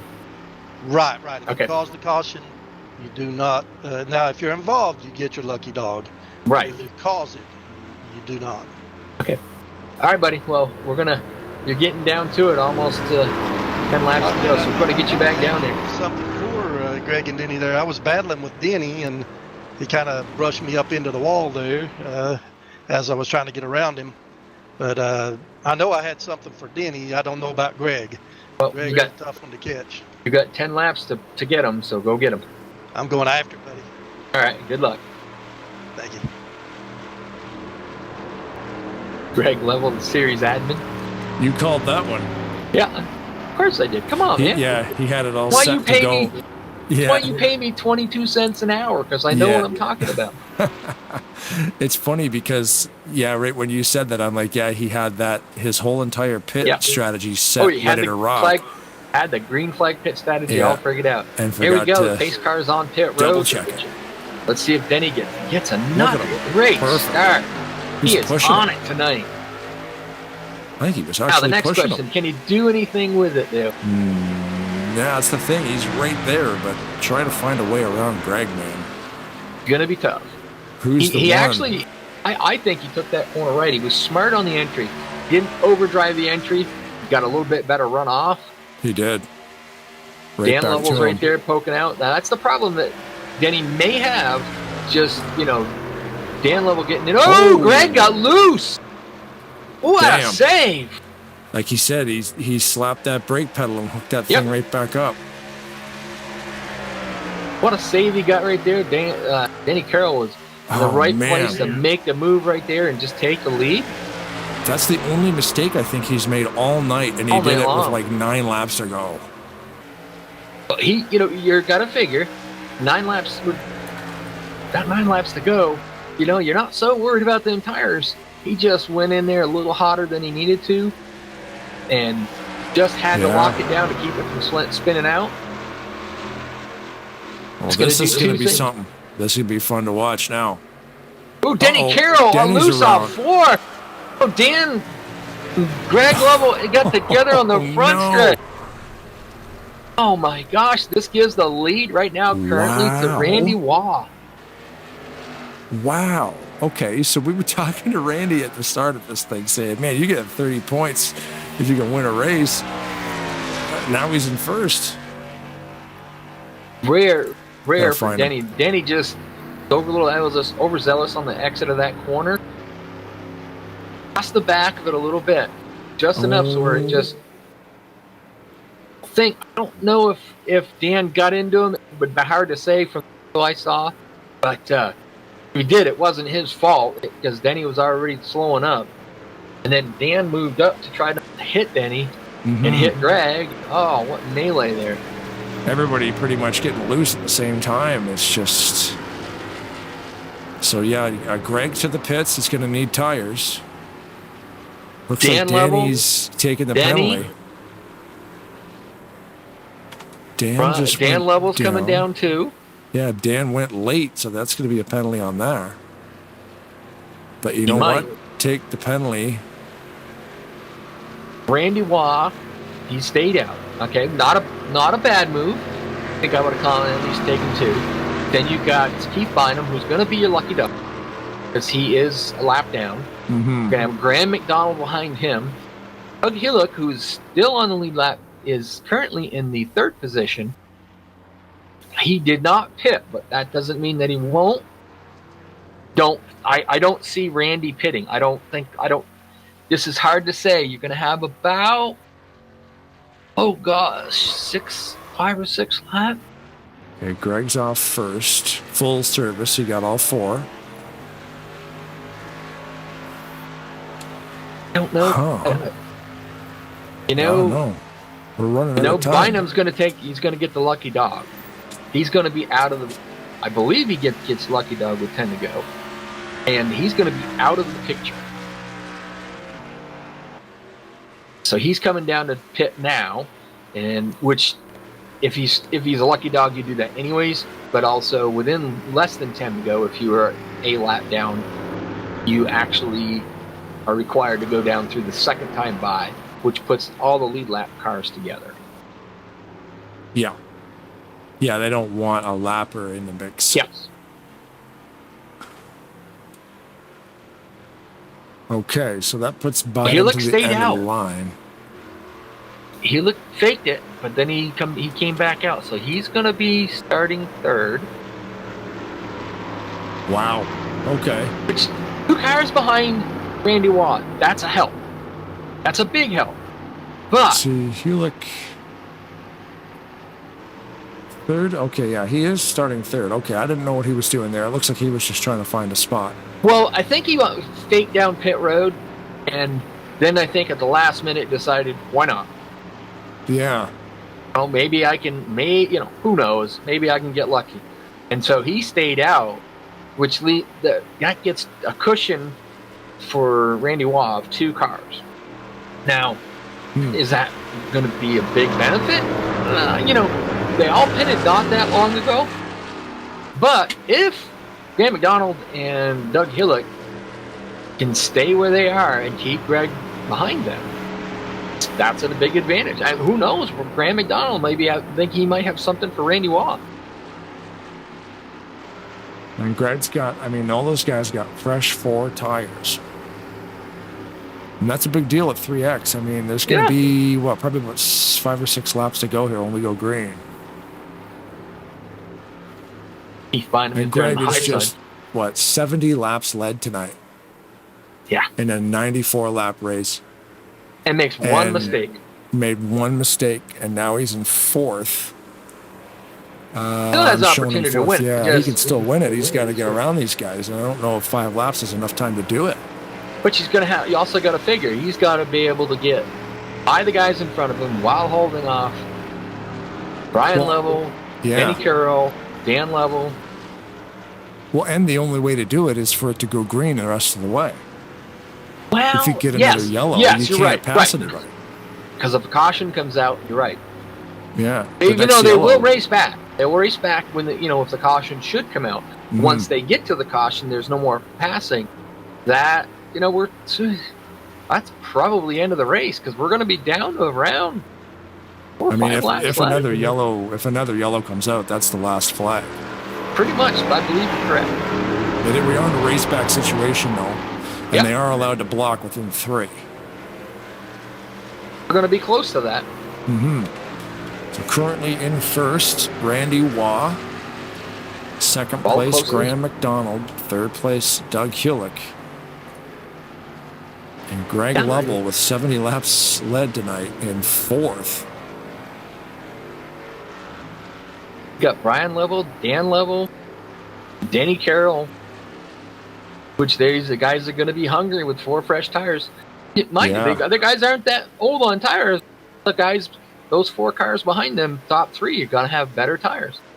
Pace car makes the trip down pit road. We're getting ready to go green. Let's just see how good of a start Randy Waugh can get.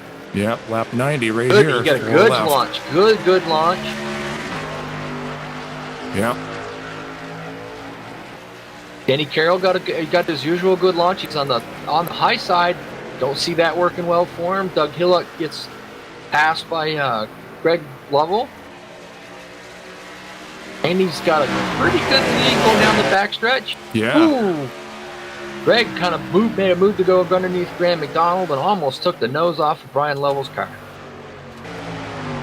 Get into corner 3 and 4. Really, really good. Greg got him. Oh, they're going around. Caution's out. They're going to be racing back. There's not enough time. There's the yellow right there. Drivers taking the yellow with Randy in first place. Well, this would be interesting. 3 laps. I don't know. I think we might be done. I've seen weird things happen, though. The green could come out again. Let's go back and check what happened. You don't have any cars a lap down. No. One less lap of caution flag. Might be a green-white checkered. I don't know. It's hard to say. Yeah, that might have done it for Greg. Greg might have been able to pull that off. But with this I think yellow, if it went green, he might have had it because he was sailing that thing. Yeah, Brian in the 44 started getting loose, and Denny ran into the back of him. Now, if it ends like this, just think about this for a minute. Mm-hmm. Randy Waugh, I have no chance in heck. Greg Lovell, I got the pole. I'm going to go do this, and he showed us that he was going to do this. In the pre-race, we were meeting Graham the McDonald, drivers. I'm just a fuel filler. I'm not going to win this thing. I'm not even probably going to be competitive. Yep. He's currently in 3rd. Yep. In those pre-race little short introductions we have with the drivers, and Rod you were talking to them. Yeah, man, I'm just out here run some laps. But just here, fuel filler, running laps. And then not going to be competitive. And we said to Randy too in a mid-race interview there too, like everybody's starting with even points except for the top 3. So and he didn't know 4th to 10th, everybody's the same. He didn't know that. He missed a couple of races. He was thinking, I'm out of this. There's no way.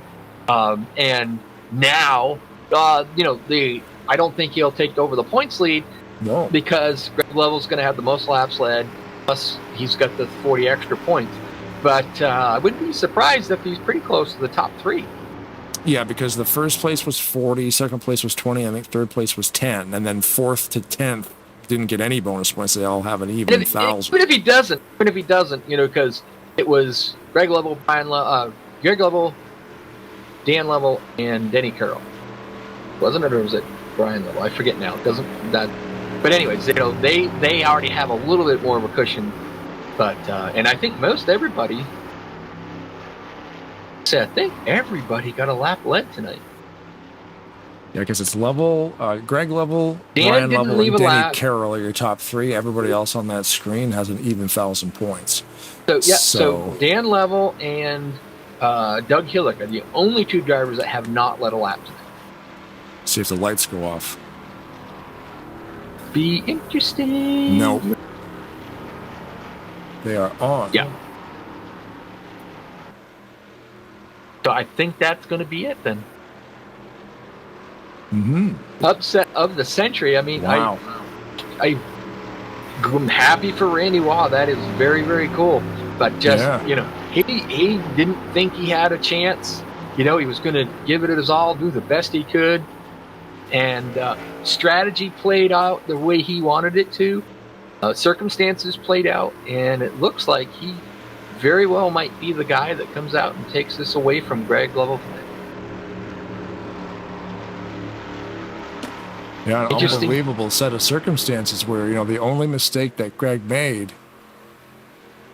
cost him big too. Yeah, and then that yellow coming out there, the one we're on right now. Yeah. I mean, I think Greg could have caught Randy, and it would have been an awesome finish. As hard as he drove into turn 1 and 2 and went through 3 and 4, you know, he was coming. I think I mean, we're only speculating here, but I believe he would have got him. Mm-hmm. Went through 3 and 4 so well. So a great restart by Randy, though, too, right? I mean, that nothing wrong with that. Was able to get out there and stay in front. It's like I told Randy. I said, well, you know, strategy, you never know. You come up with the right strategy, and so far, that strategy is the right strategy. Yeah. It looks like we're on the last lap right now, guys. Well, Corey, ring the bell. Dad just won another one. Snookered him tonight. That's what we'll call it. He snookered him. Yeah. What an awesome finish. Yeah. You know, you never know until it's over. That's the thing. Like, we watch these races, you watch a guy dominate, usually that guy will win, but then something weird happens and made a little mistake, was able to collect it. You know, guys all night have made that similar mistake and weren't able to collect it, went around, crashed, whatever.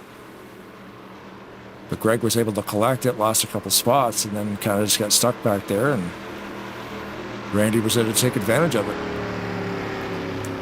I'm happy for him, you know what I mean? The guy come in here, no chance and all. I'm just going to try to finish it out. There's no way I can win this championship.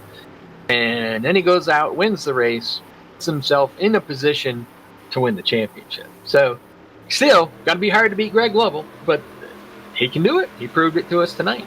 Well, and Randy's walking out of here with 210 points, so that gives him 1,210 points.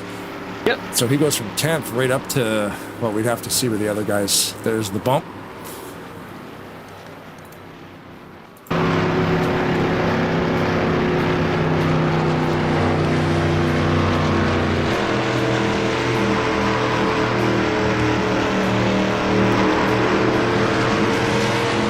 Well, what do you say? We see if we can get our hands on Graham McDonald field filler.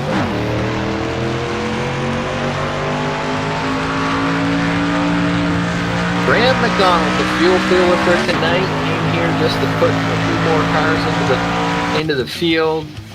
No expectations of doing really well. Strategy played out right, and look at this, Graham. You come home with a third place finish. Yeah, I snuck in the third like a dirty rug. Well, that was a good race for you. You did lead some laps. You had a great run.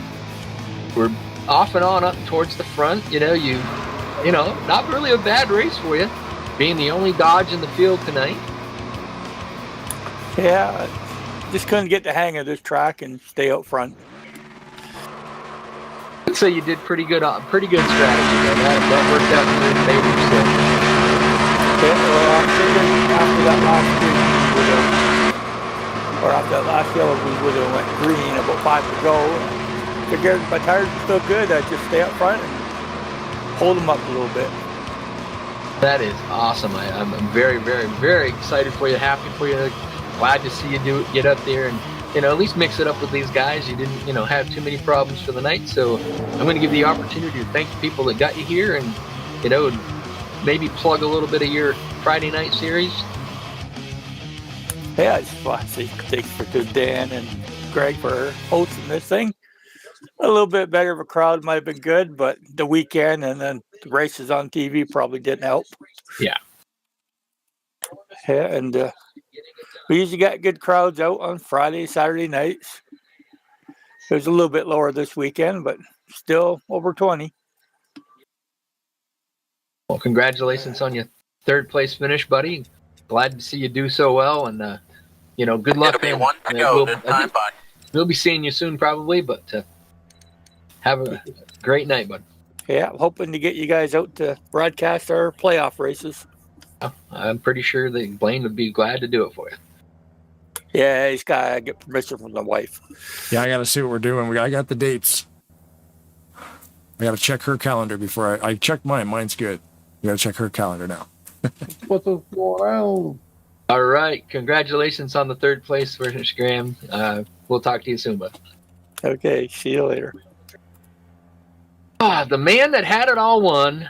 I mean, everything, led the most laps, dominated the race, showed him how to get around there, did awesome all night, and made one mistake. Yep. And that one mistake. All night, man, and just that's all it takes. Yeah. You told us earlier about how that you were braking and whatever, and I just think you went in a little harder than you had been. You knew the guys behind you had fresh tires, and they were going to be charging after you. So, and I slid up the track too far. That's what made me get loose. My tires was fine, man, because we only ran through tire 1 and 2. Then a caution come out. Right. I mean, my tires was brand new. They wasn't a bit wore out. I didn't have no wire at all on them. I just slid up too high. And like I told y'all earlier, man, if you get up high in that groove, your rear end will come around on you. I don't know what it is. There's just no grip up there. Yep. And then you pretty much for a while there, in about the middle section of it, you didn't even pit and stayed out there and still kind of gapped them a little bit. We were getting ready for the green flag pit stop, so I don't think you were too far away from it when that caution finally came out on that long green flag run there we had in second. Yeah, I think that's what really killed me tonight, man, not having any green flag caution lap. I think that really hurt me tonight. Because you can make up a lot of time getting in and out of the pits. Yeah.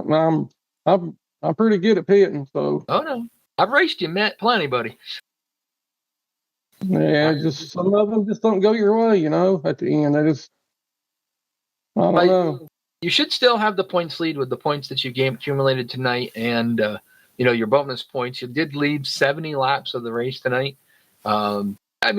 It sucks that you didn't win it, but you still got a great finish out of it. Great points tonight. Blaine, unless you want to have to ask something for him, I'm going to give him the floor and let him thank the people that got him here. Well, it's 70 laps. Wow. Yep. 70 laps. Yep. And give it away. Yeah, like Rod said, one mistake, and then we thought you definitely would have got to Randy, but that other yellow came out, and that ended the race, man. But yeah, you put on a clinic, dude. That was amazing to watch that, and we never know until it's over, so it's definitely always exciting. Yeah, when I had that 4-second lead on I think Denny, I was like, please stay green.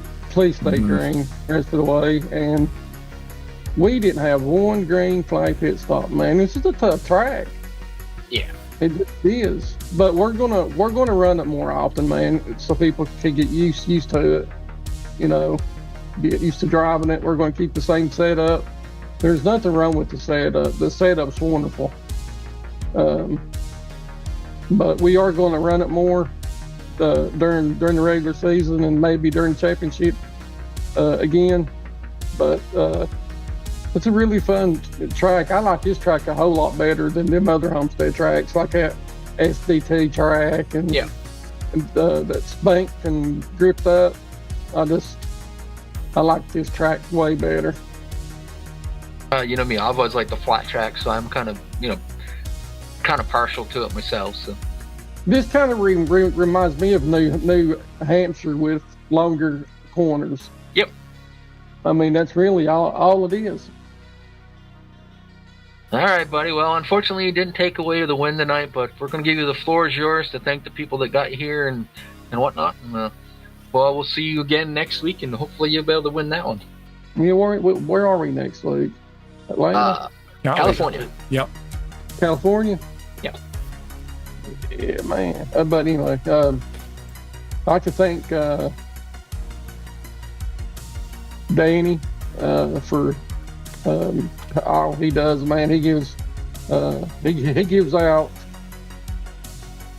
a prize for whoever wins the championship, a trophy. I'd like to thank him for doing that. That's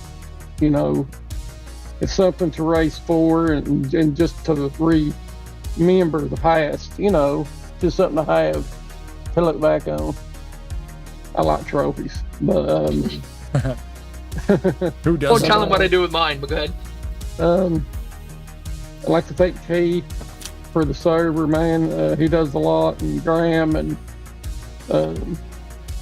all the admins and bosses and everybody. Thank y'all, Blaine, for doing this for us. I'm not sure who paid for this first broadcast, but whoever did, thank you.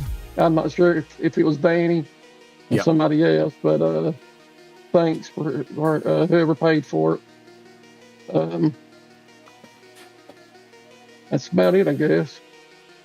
I'll tell you. I'd like to give a shout out to Randy Waz, I think aunt or cousin or somebody that's going through something right now. I'd like to ask you guys to keep her in your thoughts and prayers. I like Randy. Randy's a good dude, man. But he won the race fair and square tonight. He did good tonight, man. He had a good car in practice. I was watching him. He was fast tonight. Before I let you go, I'm going to tell you what I do with mine while I'm getting up there and get my pro trophy presentations every week. I'm looking for a kid in the pack of the kids that are there, and before I leave, that kid gets a trophy. I was gonna say, I know what you do with your trophies. You give them away to kids. Give them away to a kid. Yeah. Then you have a fan forever. That is cool, man. Even at the awards banquet. Even at the awards banquet this year, I finished third, and a little girl went home with a third place championship trophy, almost twice as high as she was. That's nice. That's cool, man. A lot of people won't do that. All right, well, that was our second place finisher tonight, Greg Lovell. Congratulations on your second place finish. Sure you still have the points league. We'll see you next week. All right, guys. Thank you. Thanks, Greg. And the guy that didn't think he was in the points, didn't have a chance, no chance in heck, starts outside pole, runs around a little bit here and there, up near the front, leads a total of 10 laps for the night, and then out-snookers him, has the best strategy. Corey, Dad won the race. Imagine that. I'm still in shock. These are long races, man, and Greg made one mistake, and you were right there in the perfect spot. I told you, the right strategy will win this thing. Yeah, my partner Denny spun out though late. I think he would have had it won if he hadn't spun out, and that really opened the door for me. And then there's no way I was going to pit. They would have had to pass me on the outside if they were going to pass me. It was hard to do that. The stars all aligned for you there, because it would have been a tough one for you to hold off, Greg. Greg was charging very, very hard on that last one. Caution came out at the right time for you. You beat him to, beat him to the start-finish line, and that's all she wrote, man. Can't take it away from you now. I'll take them any way I can get them, man. These are hard to win. Yeah. And anytime I have luck and get it, I'm happy with it. I think it was awesome. I mean, like I said, you led 10 laps throughout the night, but some of them were, under caution flags, but and then you stayed pretty much out of trouble. You were right there near the end of it, right in perfect position near the end of it, when Denny made a little bit of mistake, and then Dan, trying to avoid him, got into Greg. The seas parted, and I was like, we were watching it all happen and unfold, and I went, hey, look, Randy's in the lead. Guy that ain't got a chance. Hey, I was shocked too. But I got used to the track, and I felt pretty good out there, and I was hoping I'd get a top 3.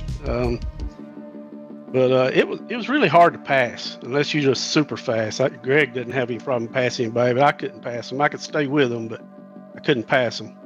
Well, hard to pass, hard to save tire. You could probably go out there and rip past them if you wanted to, but within 2 or 3 laps, they're going to come right back, pass you by. You had to be a little bit smart on how you were going to burn up your tires too. So, I mean, that's just smart strategy. You like I said, stayed out of trouble all night, did really, really well.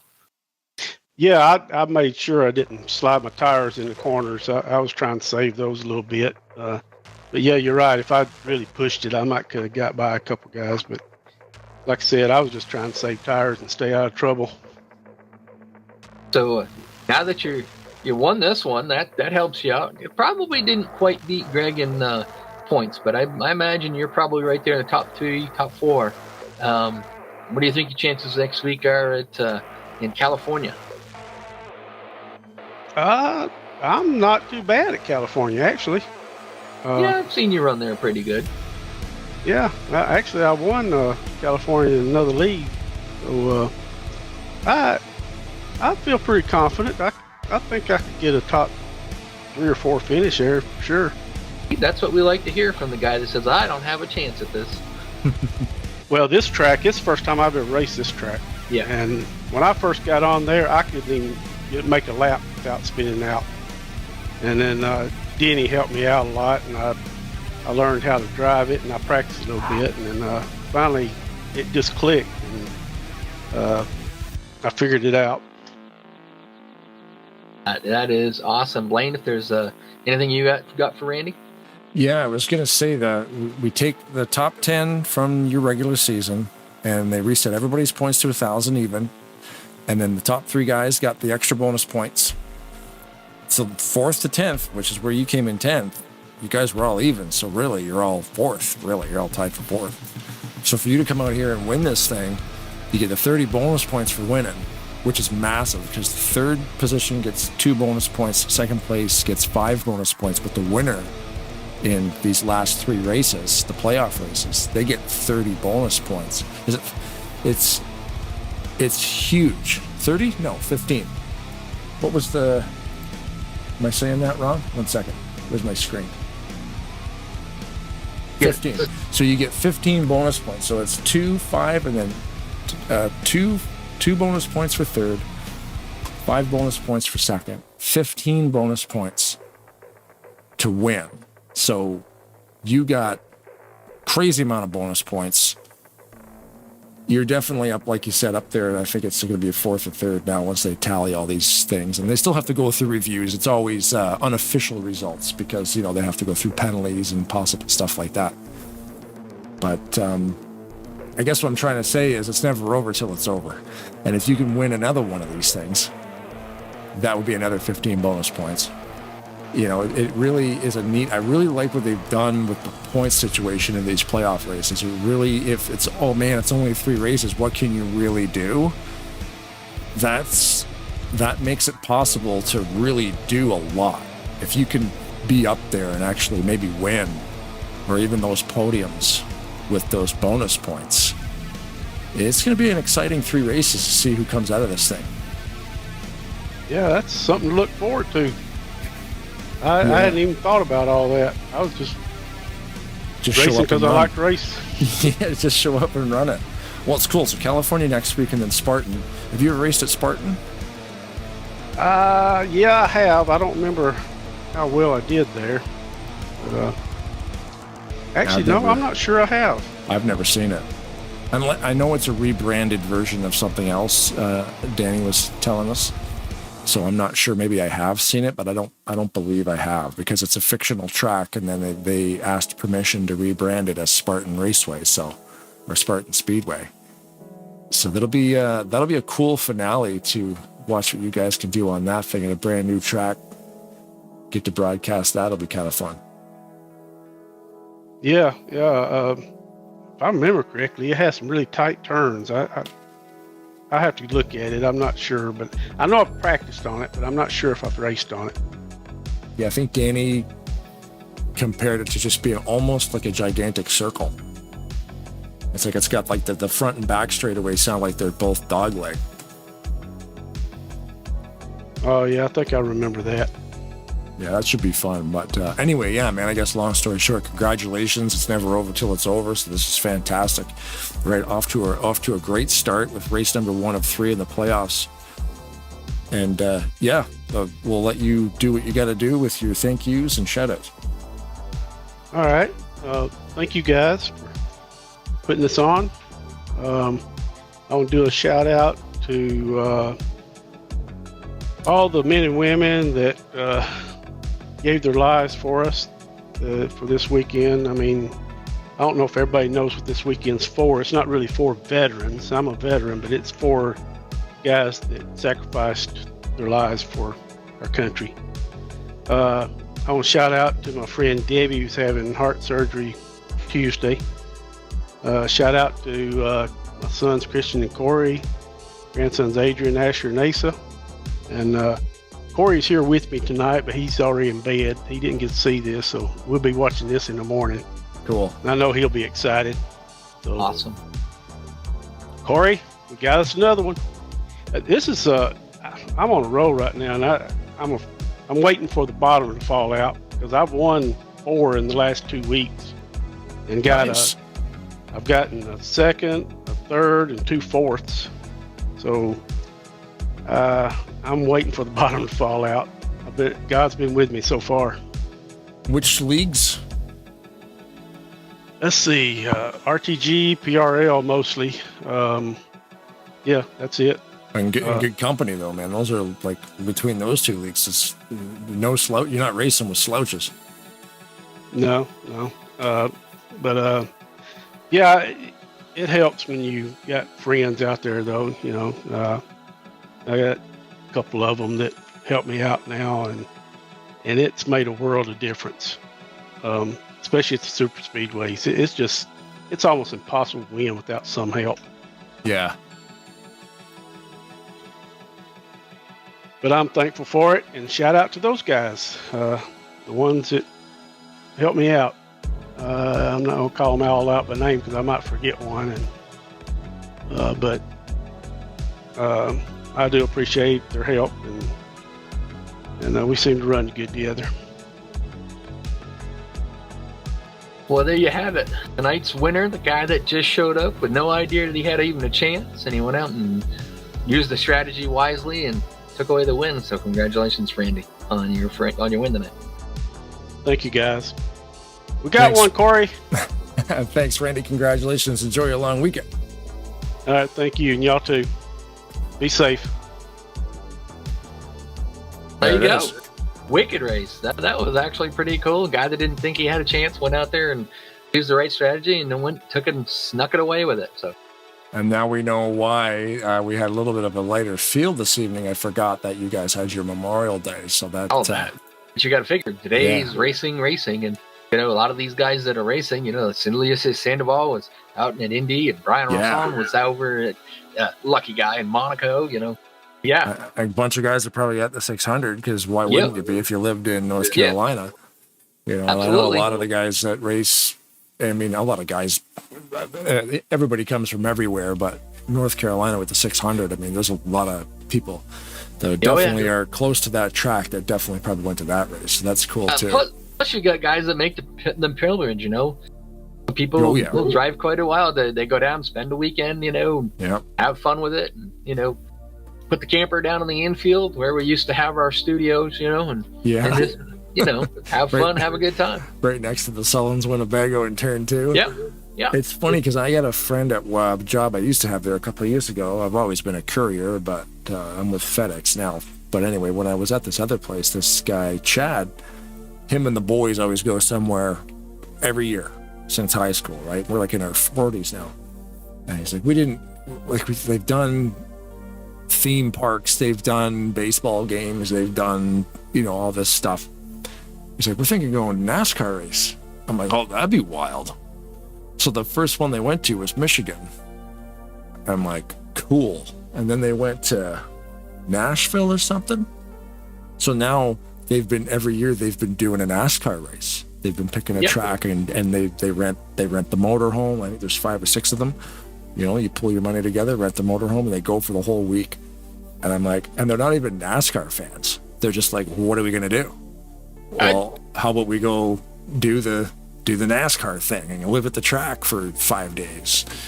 So, and he's like, oh man, it's the coolest thing ever, because it's, they go down for the cup race for sure. I can't remember if they did the whole weekend, but they got tickets to all the races. It's wild, like not being a race fan but pouring that much money into it. But yeah, it's a whole atmosphere down there. It's a way of life for some people. I mean, they go for the whole weekend. They bring the camper. Loudon's, there's a lot of people up here that do that. They bring the camper down on Thursday. There's a lot of campgrounds right around the area. Some of them are right behind the track, so you're really not that far away from it. They just go make a whole weekend of it. And if you've ever watched Loudon on TV, the backstretch is a camping area. There's that grassed-in area across there. I don't know what they paid to be able to park there, but they actually have a little camping area right there on the backstretch. Cool. Yeah, I mean, they'll charge the money and people will buy them up. Oh, absolutely. Yeah. Well, I guess that's it for the race tonight. If everybody, thanks you everybody for watching. We got a couple hundred hits tonight, even though it is a long weekend there in the United States of America.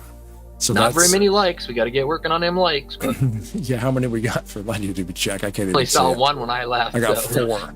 There's 4 of them up there, so one of them would be me probably. One was me, one was Mackenzie. So cool. But yeah, man, thanks again, Mr. Rod, for helping out with this evening's co-hosting duties. On your screen there, you can see our schedule for the next few weeks. So definitely join us back here for the next 2 Sundays, and join us at Maverick every Tuesday for the Cup Series. We're downloading a lot of tracks, and we're trying to keep track of everything, but we'd love it if you could join us. So thanks again to everybody involved in this whole thing. Thanks for Danny for contacting us to do this. It's always a pleasure. It's always a lot of fun. And as always, the race didn't disappoint. So if the women don't find you handsome, they should at least find you handy. Keep your stick on the ice.